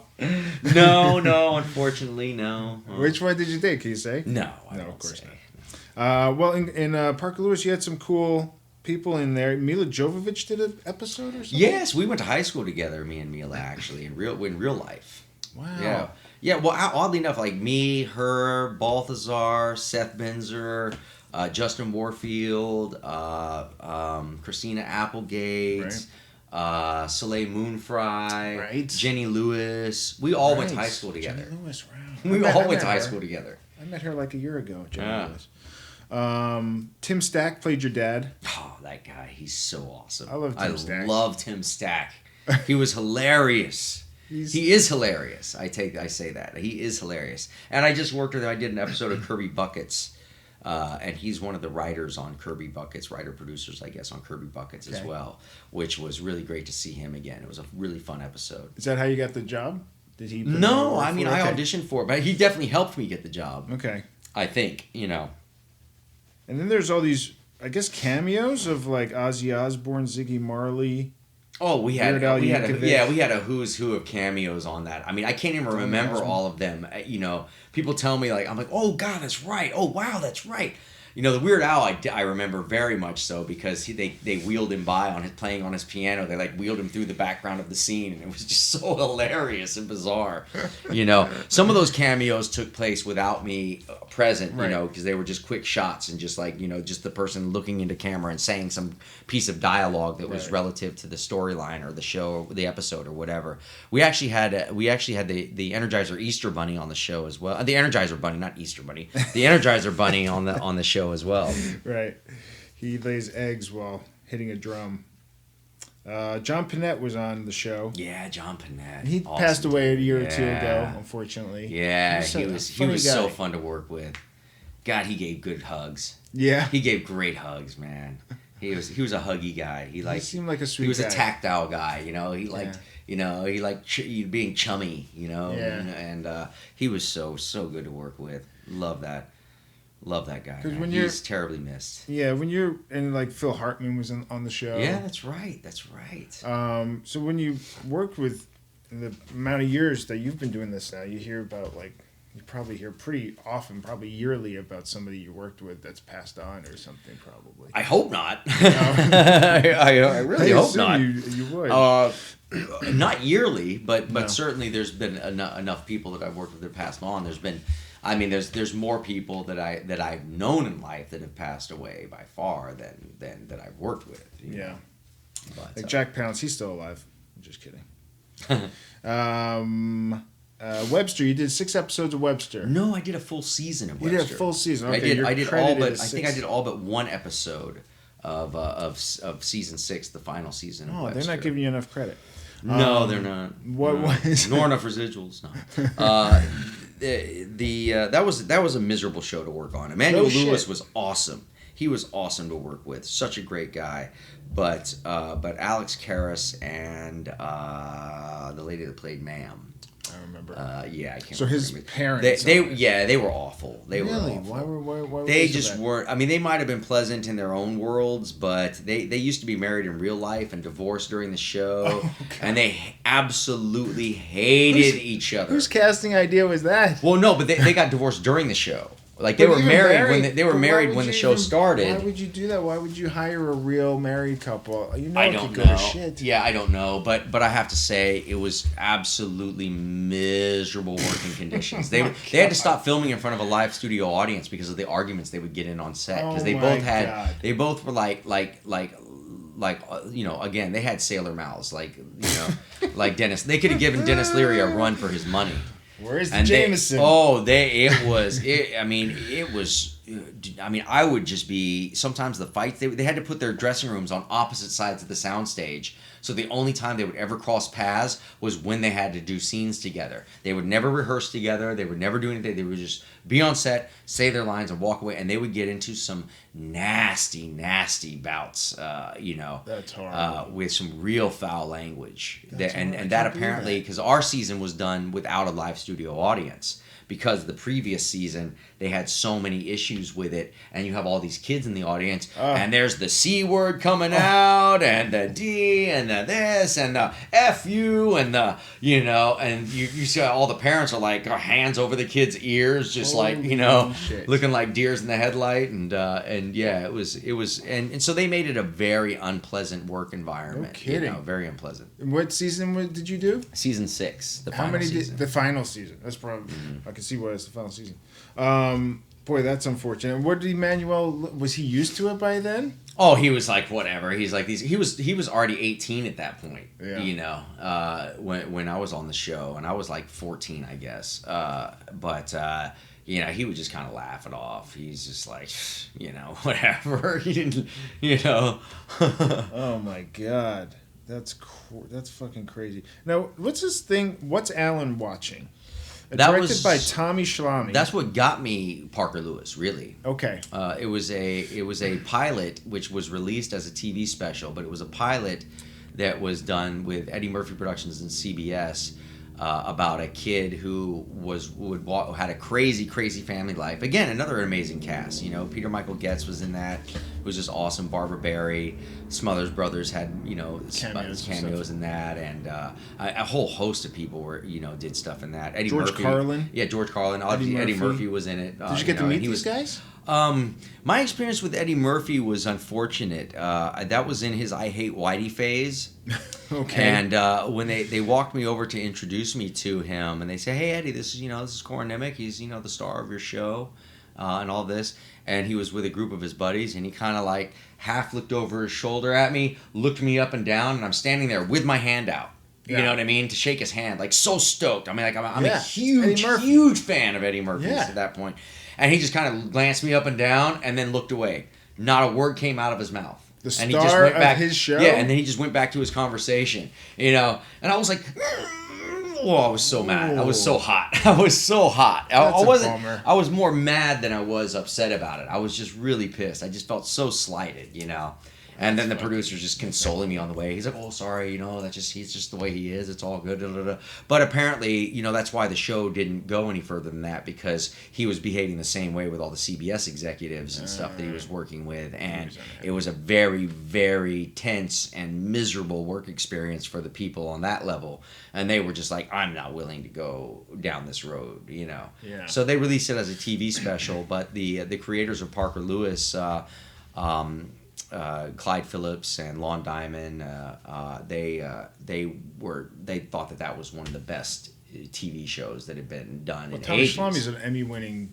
Yeah, he's awesome. Yeah. Director. Yes. And do you think it was because a racial thing? Do you think it was Eddie just He was in I hate Whitey phase at that point. Yeah, which I mean, it is what it is. You can't say that it's not an understandable or justifiable position to take based on the history of African Americans in the United States. Sure.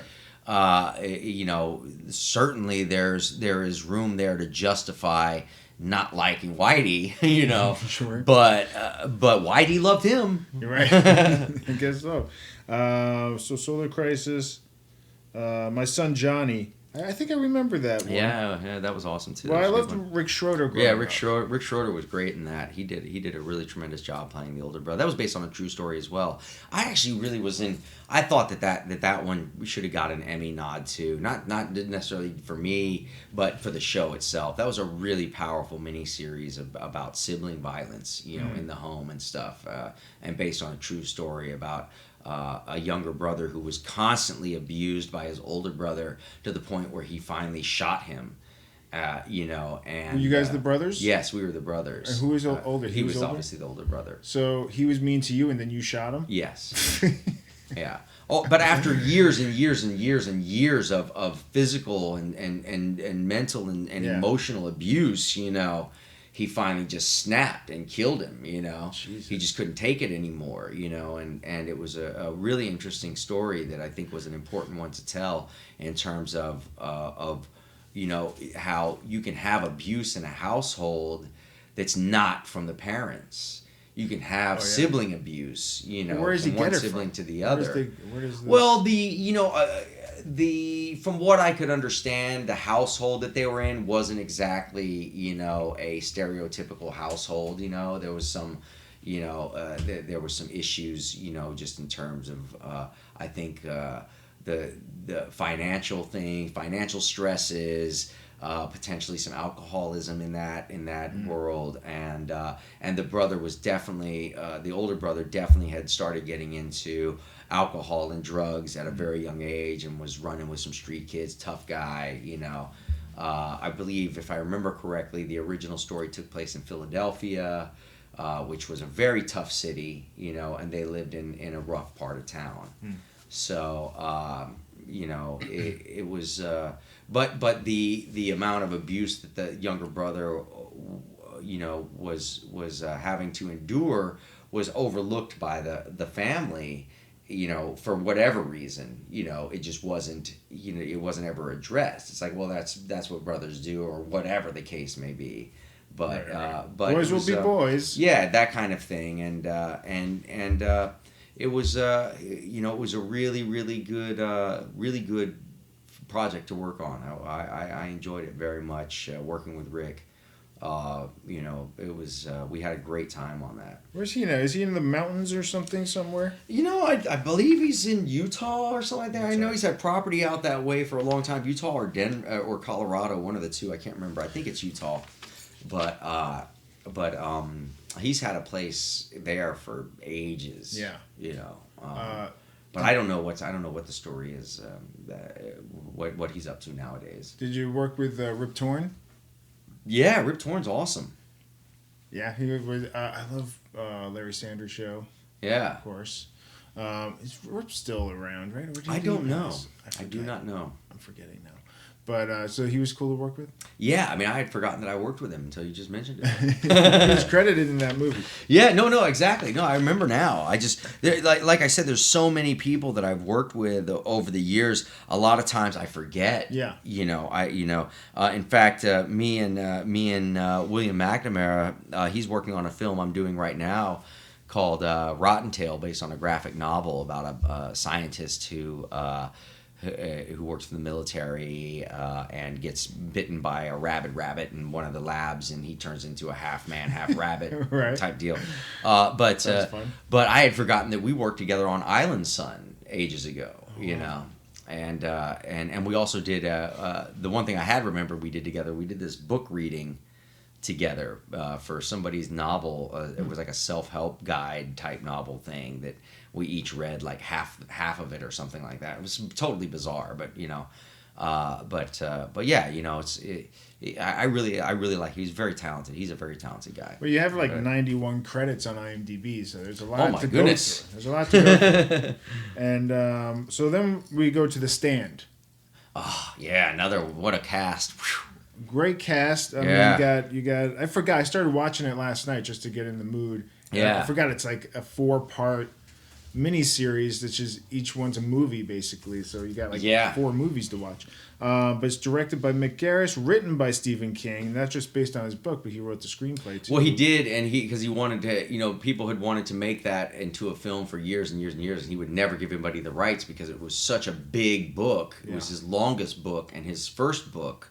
And he just didn't think anybody was going to do it justice, especially after how much he hated what was done with The Shining. Yeah. He even though everybody else loves that movie, he just did not like it at all. I never liked it. And that said, he held on to The Stand for years and years and years until finally they got the miniseries, off the ground, and he wrote it so he could keep the integrity of his book in place, and he was also in it. Yeah. And so getting to work with Stephen King was very cool. What was he like? Odd, very odd. I bet. Yeah, he's an odd fellow, but very nice. Extremely nice, extremely approachable. But odd sense of humor, dark sense of humor. Like I remember we're all, because we had it was the largest cast for speaking lines. It was like 103 speaking roles. Wow. Speaking roles in that miniseries, and it was the most amount of speaking roles ever in a production at that time. Jeez. And probably still, to this day, that there's 103 different characters that say something in it. Right. It's just outrageous, That's a lot. That said, we were all at this table, having lunch, and there's, it's like Laura San Giacomo, Mick Garris, the director, is there. You got Rob Lowe sitting over there. Ed Harris. You got all these people are all sitting, at the table, and he just starts chuckling to himself, and it's like, of course, everybody's like, oh, what is it? What is it, Steven? And he's like, oh, nothing. He's like, oh, I was just thinking, with all of the speaking lines we have in this movie, I mean, what do you think of the chances of us losing one of our actors in a plane crash is? And he starts laughing, and we're all, that's not very funny. That's not very funny, being that I have to fly back to LA tomorrow afternoon. And then he wrote The Langoliers. Right. That's hilarious. And then, Gary Sinise is in it. Molly Ringwald. Yeah. Matt Frewer. Laura San Giacomo, that you did a lot of your scenes with. Yeah, I got to have a little makeout session with Laura. Yeah, how was that? Awesome. Yeah, she was pretty hot back then, especially. Very hot. Pretty hot. And Miguel Ferrer, who just passed away. Oh, I did not know that he passed away. A couple days ago. Jeez. Pretty recently, or maybe a week ago or something. He did an awesome job on that film. Yeah, he's a really good actor. Yeah. He's a really good actor. He was in RoboCop. Yeah. Right? Man. Ray Walston, I noticed, is in a couple. He was so cool to work with. Yeah, what was he like? I loved Ray Walston. So cool. I mean, I gotta say, he was Popeye's dad in Popeye. Extremely Fast professional. Time. Yeah. I mean, so professional. The guy's just old school, just a pro. I mean, what a Ruby Dee also working with her. Ossie Davis. Yeah, Ossie Davis. I mean, what a cast. My God. The fact that I was just listed amongst all of them was just incredible. And with such a significant role, too. Yeah. The character Harold Lauder is really an important character in the overall storyline of that miniseries. Yeah.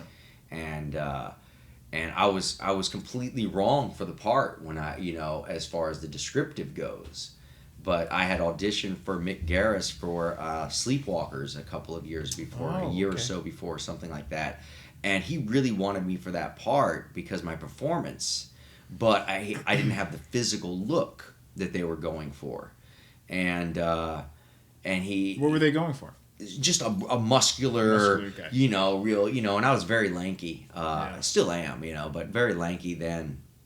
And so when The Stand came around, my character's written as being this really, really overweight, guy, you know, like a 500-pound person or something, just massive. Yeah. No offense, but he was just written as being really, really large, and apparently they tried to cast it. They went to L.A., New York, Chicago, San Francisco. I believe they even tried doing some casting in Miami or something like that, and they could not find anyone that Stephen King really liked to play the role, and Mick Garris kept bringing my name up and kept saying I was completely wrong physically for it, but I could totally do the part. And finally, having given up, he said, "Okay, fine, bring him in." Stephen King said, "Okay, let's bring him in. Let's see him." And so I got the breakdown, and I'm like, I am so wrong for this part. Yeah. Why are they bringing me in for this? But I love it, but I'm so wrong for it, So I went in and I auditioned playing the character, as I saw the character, and Stephen King loved it. He was like, "Dude, that's the character." Wow. And so he rolled the dice, and they gave me like a small little chubby suit that I had to wear underneath my clothes. Oh. They kind of gave me a pooch belly and a little butt, a little extra butt back there, which was kind of funny. And then as the film goes on, I slowly lose that weight, and I get down to like a regular kind of size, I see. Oh, wow. So in the beginning, I'm a little chubbier, in certain areas, and then in the end, I'm a little bit more, my normal size. Are you freaking out auditioning for Stephen King? Not necessarily. I never have really gotten that too nervous about auditions. I've always been pretty good about that, about putting that aside. I was very excited. But I was also very confused because of the character description. I was like, I'm so wrong for it, Was Laura San Giacomo your first on-screen kiss? No. I had other ones previous to that, especially on Parker Lewis. I mean, the first couple of seasons, I was kissing a different girl every episode. Wasn't sure. I'm lucky I didn't get mono. I wasn't sure what the order was there. Well, speaking of that, did you end up dating any of your co-stars in Parker Lewis during those years, or were you with your wife? No, I was with my ex-wife at that time period, pretty much on and off a little bit, but mostly on. Yeah. How'd she like watching you kiss all these different girls every week? She was not happy about it. Yeah, I can imagine.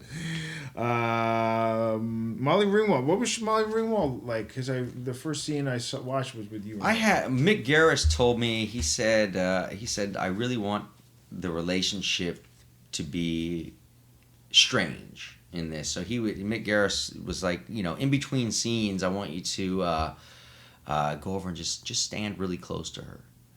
Don't interact with her or anything like that. Just like as often as you can, just be in her space. That's funny.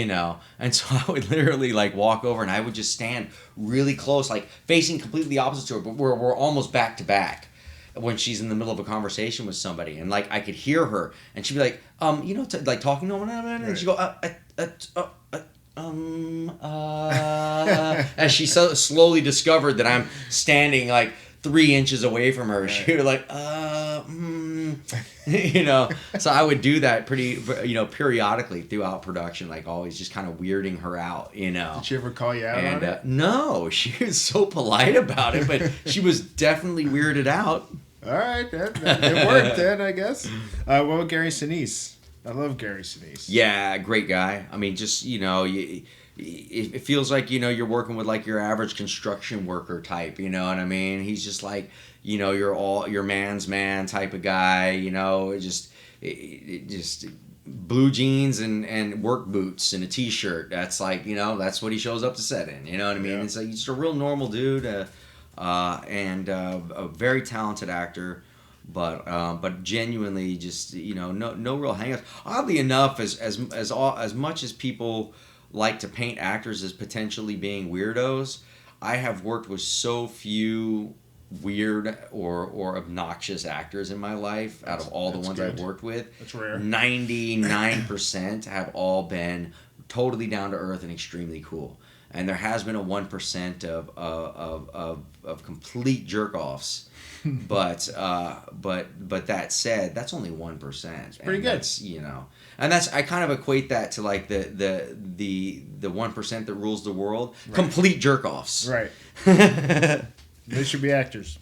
Did you like Wesley Snipes in Drop Zone? Yeah, me and Wesley became buddies after that. Actually, we hung pretty tight. We hung pretty tight after that film for quite a while, quite a number of years.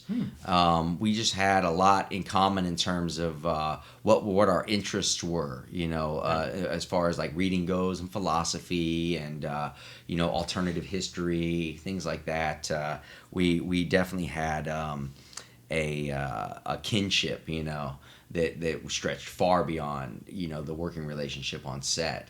And he's such an awesome guy, such an awesome dude. I mean, really, really down to earth. You would, he actually, his bravado on camera, that kind of like bravado that he has is so different than how he is in real life. You know what I mean? He's like really humble, really laid back, really cool, very approachable. Yeah. But it's it's the sunglasses inside that'll throw you off. Right. Well, he seems to be doing pretty well. He's working. He's still working. Oh yeah. I'm so excited for him and what's happening. With his career now and everything. It's just I'm so excited for him. What about Gary Busey? Far out. Yeah. You know what I mean? That's one way to put it. Far out. I had a great time working with him. I've seen him in the years since, and he always seems to remember me somehow. But he was a character. Yeah. He was not. I wouldn't say he was necessarily part of the 1%. Right. But he was scratching the surface of it. Right. He was scratching the surface of it. Well, and that was before his bike accident, right? No, that was after actually. Okay, yes. okay. And that made, he had his whole outer body experience that he had and all of that, and but he got literal brain damage. So it was interesting to work with him. I will put it that way.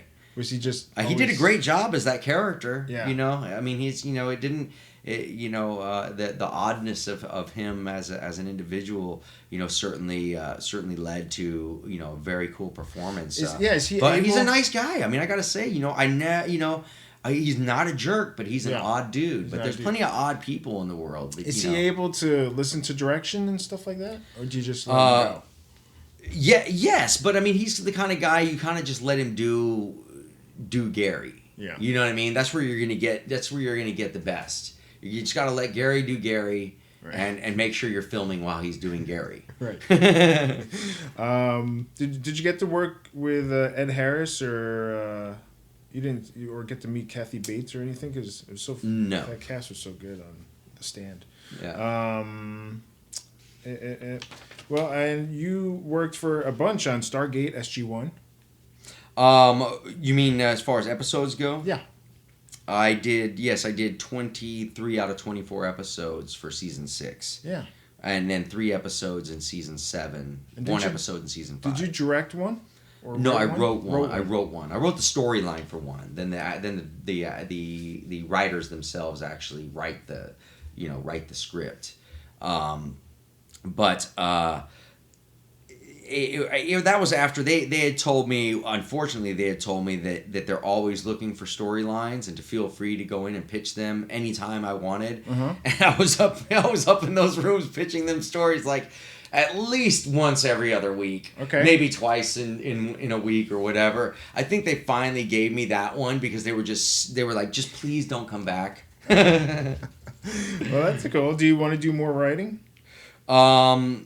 I've done a lot of writing over the years. Again, me and David Faustino and our writing partner Todd Bringawat and this guy Sam Cass did all the writing for the Starving, that series. I've done some other writing as well, some ghost writing for some sci-fi type features. Oh, okay, cool. But I have a lot of stuff I've written, but it's very difficult to break the ice with Hollywood to convince them that you're something other than what you are, in terms of being an actor. It's like I think that Hollywood is a pretty compartmentalized functioning business that prefers for individuals to kind of stay in their sphere of influence, and not go out of it. So it's been difficult for me to get at least representation as a writer, much less being able to get me in the room to pitch shows. Right. It's been very difficult. When you get Parker Lewis, how does your life change from that short period of auditioning or whatever, and then getting it, and now you're being seen on TV and you're the lead of a show, of a big show, Well, I mean, granted, previous to that, I had a decent amount of success. I already kind of I'd already been nominated for an Emmy, previous to that, and had worked with some really amazing directors and actors, and so. I was lightly seasoned at that point in time, so it wasn't too outrageous. Were you excited about wow, this is happening? At first I wasn't, because when I read that it was a half-hour comedy, I was just looking back to my only experience that I knew, which was Webster, and how miserable of a time I had doing half-hour comedy, I see. and how difficult sitcom writing was for me to perform as an actor, because it's a pace, line joke. That's kind of how it's written, Right.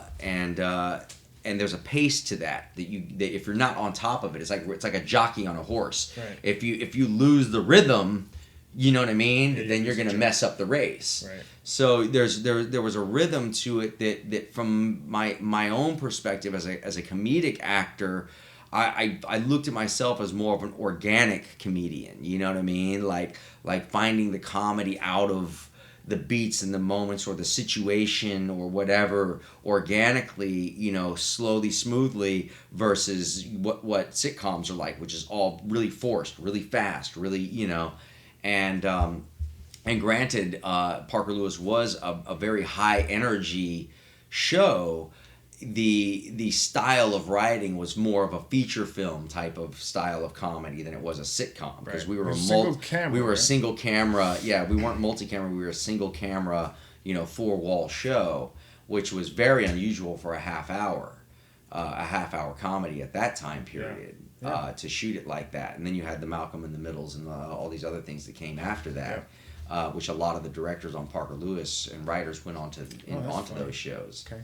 And you can totally tell when you watch them, that there's a lot of similarities there. But did you think this might change my life or anything like that?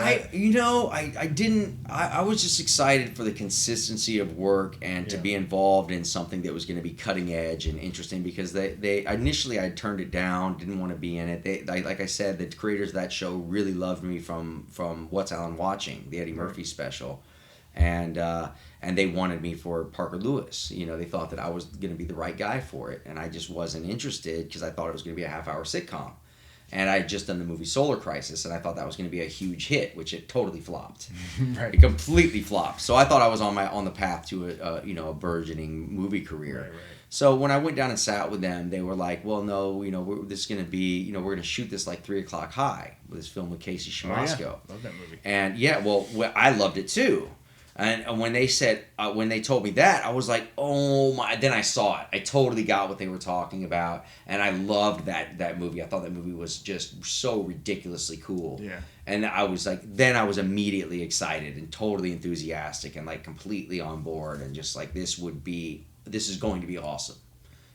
So that, that all worked out, except for the third season. I think if they had not altered the format of the show for season 3, we probably would have gone more. We probably would have done more than 3 seasons. Couple more seasons. I think we probably could have gone 5 or 6 seasons with that show at the most. That would have been nice. That would have been nice.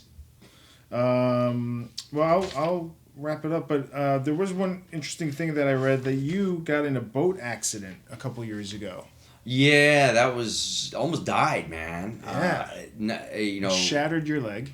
My femur was in 7 pieces. Oof. Yeah, and the femur is the hardest bone to break. Plus we're in a third world country, You don't want to break anything. Where down. were you? What project was it for? Well, it was for a sci-fi creature feature called Poseidon Rex. It should have been called Boat Rex, but yeah. But we were only on day 3 of production when it happened, you know. Where was it? They ended up recasting. They brought Brian Krause down to finish that film. Who's a really great guy. He Sleepwalkers, right? Yeah, he got right off the airplane and came straight to the hospital to see me. Oh, wow. You know, he didn't go to set. He didn't go anywhere. He went airport, hospital, see me. See how I'm doing. Did you know him? I did know him a little bit, not very deeply, but I knew him enough to where, like, when he walked in, I was like, "Wow, man, that is so cool." Because any other actor could have just come in and just gone to set and just started there and reshot my scenes that we had already shot and just been like, "Oh, whatever, it's a job," But he was very, very sensitive about it all, and. Without getting into too much detail because it's such a long, drawn-out story. Okay. You know, there was issues with the boat. It was a high-speed chase boat. It was during shooting? No, we were traveling out to the work site. I see. You know, if it had been caught on film, that would have really benefited my court case. but no, it wasn't. But that said, there was issues with the boat that production was aware of. That the boat should not have been being used for transportation, especially for cast transportation. Maybe for stuff, but it should not have been transporting people. Right. You know, because the sonar and the radar were not working on the boat. And we were traveling. It was a Belizean Coast Guard boat. 300 horsepower engines on the back, and you have to travel at an extremely high rate of speed with that much weight on the back when you're in the Keys because the water's so shallow. And there's a lot of seaweed and stuff out there, and so they have to travel at an extremely high rate of speed to keep the boat out of the water. Oh God! And they didn't have a searchlight on the front of the boat. They didn't have anybody up on the front of the boat, looking out for anything that we might run into. And we crashed into a 60-year-old shipwreck. That's a dive site for divers and stuff. I mean, it's mapped. It's a mapped shipwreck. We shouldn't have been anywhere near it, and we crashed right into it. Unfortunately for me, I was in the sweet spot on the boat.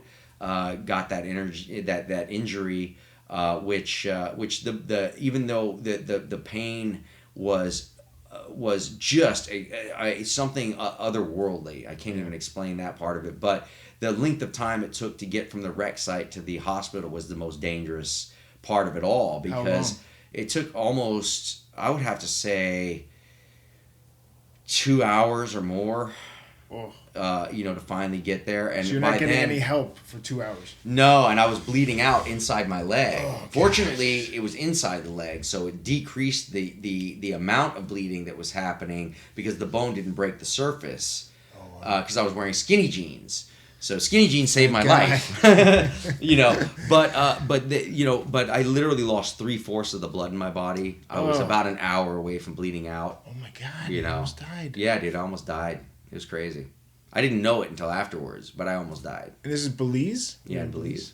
And fortunately they had a private hospital down there because they have about 500,000 expats from Great Britain that live there because it used to be British Honduras. Before 1980, when it got its independence and became Belize, but there's still a large British population down there, and they have their own hospital basically. So I got really lucky. I got they had a private hospital there, and even though they didn't have the tools to put my leg back together the way it really needed to be put back together, I had a doctor who knew how to save my ass and save my life, and he did.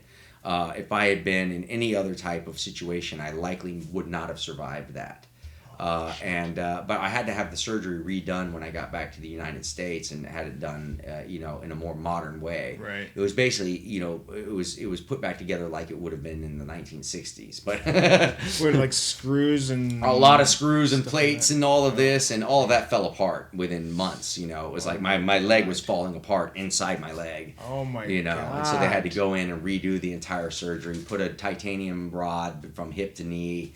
and then pack all the bone back around it and put this special gauze wrap around it. So basically, like, my entire bone was like outside my body or something. I don't know how they did it, but the surgery just sounded gnarly. I mean, just so gnarly.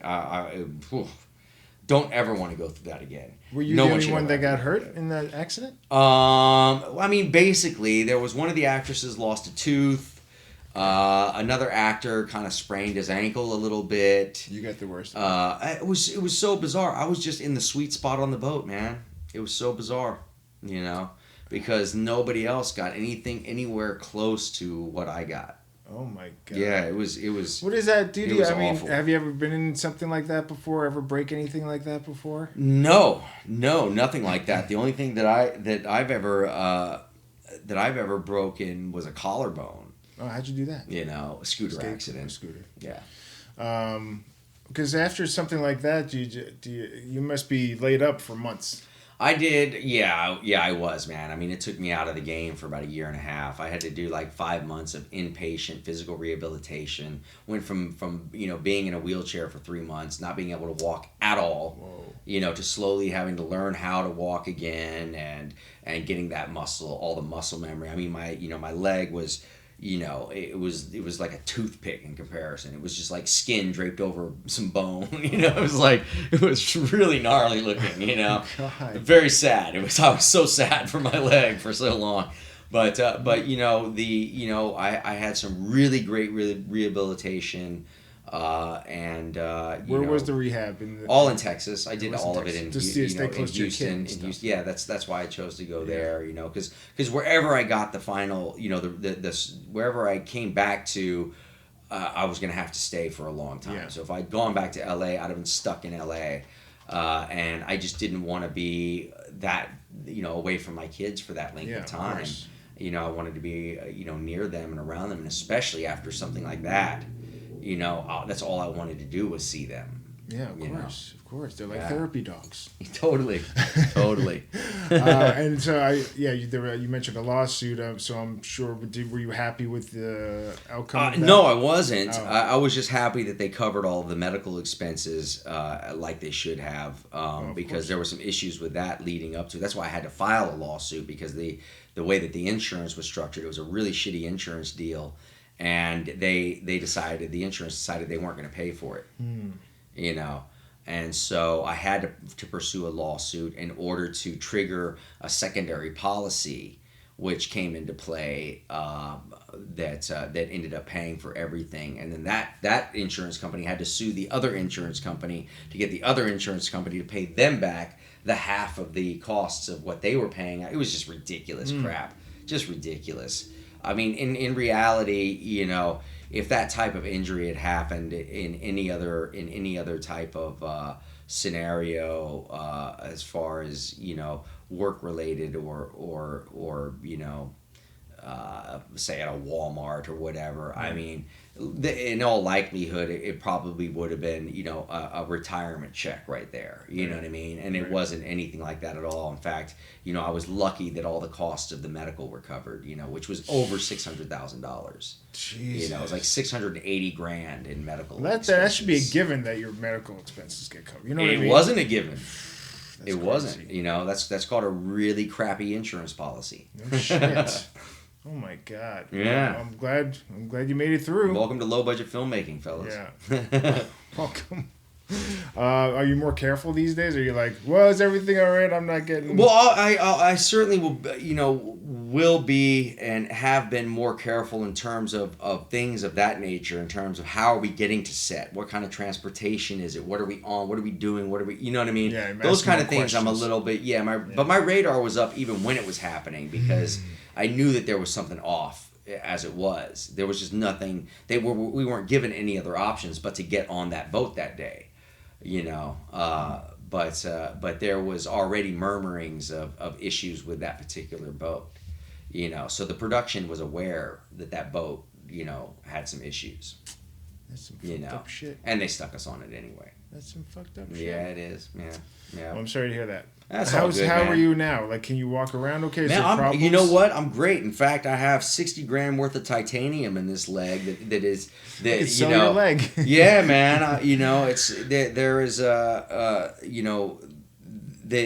I have a far more likelihood of injuring my left leg than my right leg now. Yeah. You know what I mean? I Like mean, bionic. there's nothing breaking that thing again. Right. That's funny. Do you limp? I didn't notice. I don't have limp or no anything. nothing like that. I was blessed that a lot of times with those kind of injuries, sometimes you end up with a shorter leg than the other because the way that they'll have to put the pieces of the Right. bone back together. Sometimes they have to cut it and refuse the bone, and you can end up losing length in the legs and stuff. And it's one of these things. It's like the universe was in my favor in so many different ways. Regarding the outcome of all of that, because it could have been far more tragic in so many different outcomes. But the length of the leg and the strength of the leg and all of that definitely could have been problematic. And fortunately, all of that is came out okay. I'm all good. Thank goodness. Yeah. Thank goodness. That's crazy. Yeah, man. That's Pretty crazy. Well, hey, man, thank you so much for being here. My pleasure. Would you like to plug anything before we go? Gosh, I got a number of projects. In fact, I have quite a number of projects that I'm almost confused about how many there are right now. But on IMDb, a film called Girlfriend. Stuff. Yeah, Girlfriend Killer is coming out right now, which is a Lifetime movie. Do you kill a I girlfriend? have no. I'm the Spoiler cop. alert? I'm a cop. Okay. I have one called Doomsday Device, which is kind of an action comedy. Cool. Be coming out later in the year. Drone Wars is a sci-fi action adventure for Sci-Fi Channel. It's already released over in Europe and stuff. It's in rotation over there now, and hopefully should make it to the U.S. at some point. And then. What else was there? Doomsday Device, Drone Wars, Girlfriend Killer. There's one other one too. There's a horror film 333 I did that is I don't know when it's going to be out, but it should be out at some point in the near future. There's like two other ones. That's half as as well. evil as 666. Yes, exactly. It's half as evil. Yes. And then the one I'm currently working on, Rotten Tail. If you go to I am Corin Nemec on Twitter, that's the letter I and the letter M, like I'm Corin Nemec, but I actually have it standing for Instant Message Corin Nemec. Oh, clever. I am Corin Nemec. Clever. But that said, there's some photos posted there, which anybody's welcome to check out of this crazy half rabbit, half man character. The pictures are pretty. The makeup's great. Yeah, makeup is It's awesome. creepy as hell. I'm very excited about it. It's gonna be a lot of fun. A very talented young director named Brian Skiba is writing and directing it, and the graphic novel that it's based on is pretty awesome. It's called Rotten Tail, and it's very bizarre. It's certainly not for your kids. It is Like just the picture you showed reminds me of like early Peter Jackson, early those guys that did like. Yes, that type of stuff. Yes, Evil Dead, that. Yeah, type exactly. And the graphic novel. I'm not. I know it's got a cult following and has for a long time, but I don't have the info on exactly how old it is or when it was released. I feel like it was because I was a huge fan of Heavy Metal magazine, Heavy Metal, that comics book, which my mom had no idea what was in that. Otherwise, she never would have let me read it because that was a naughty comic book. Oh yeah, there was a lot of sex going on they in that. made a naughty movie out of it. Yes, there was a lot of sex going on in that comic book. It has the vibe of like the late 70s, early 80s, graphic novel, experiment. Cool. But I think it was released maybe in the 90s, maybe early 2000s or sometime in the early 90s or mid 90s. I have to find that out. I'm dying to know actually. Really curious about it. But the graphic novel is a lot of fun. It's manga style, so it's just black and white. Yeah. But the artwork is really cool in it, and the story's just outrageous. Well, we look forward to seeing that. Yeah. And we'll see you on the social media. You bet, brother. And hey, thank you so much. It My was pleasure. Really great talking with you. Yeah. We'll do a follow up later on down the road when Rotten Tail comes out. Happy to. Right on. Happy to. Love to. There you go, folks. Thank you, Corin, for coming on. I hope you had a good time. I had a great time talking with you.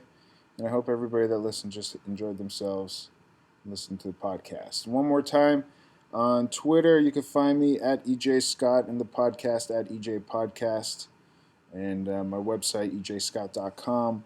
And Running Blind documentary on iTunes, Amazon, Google Play. And go, if you want to donate money to charity, go to curechm.org and donate to the Choroideremia Research Foundation. There's also a PayPal button on my website. You could donate there. Thank you so much, and we'll see you next time. Go subscribe on iTunes.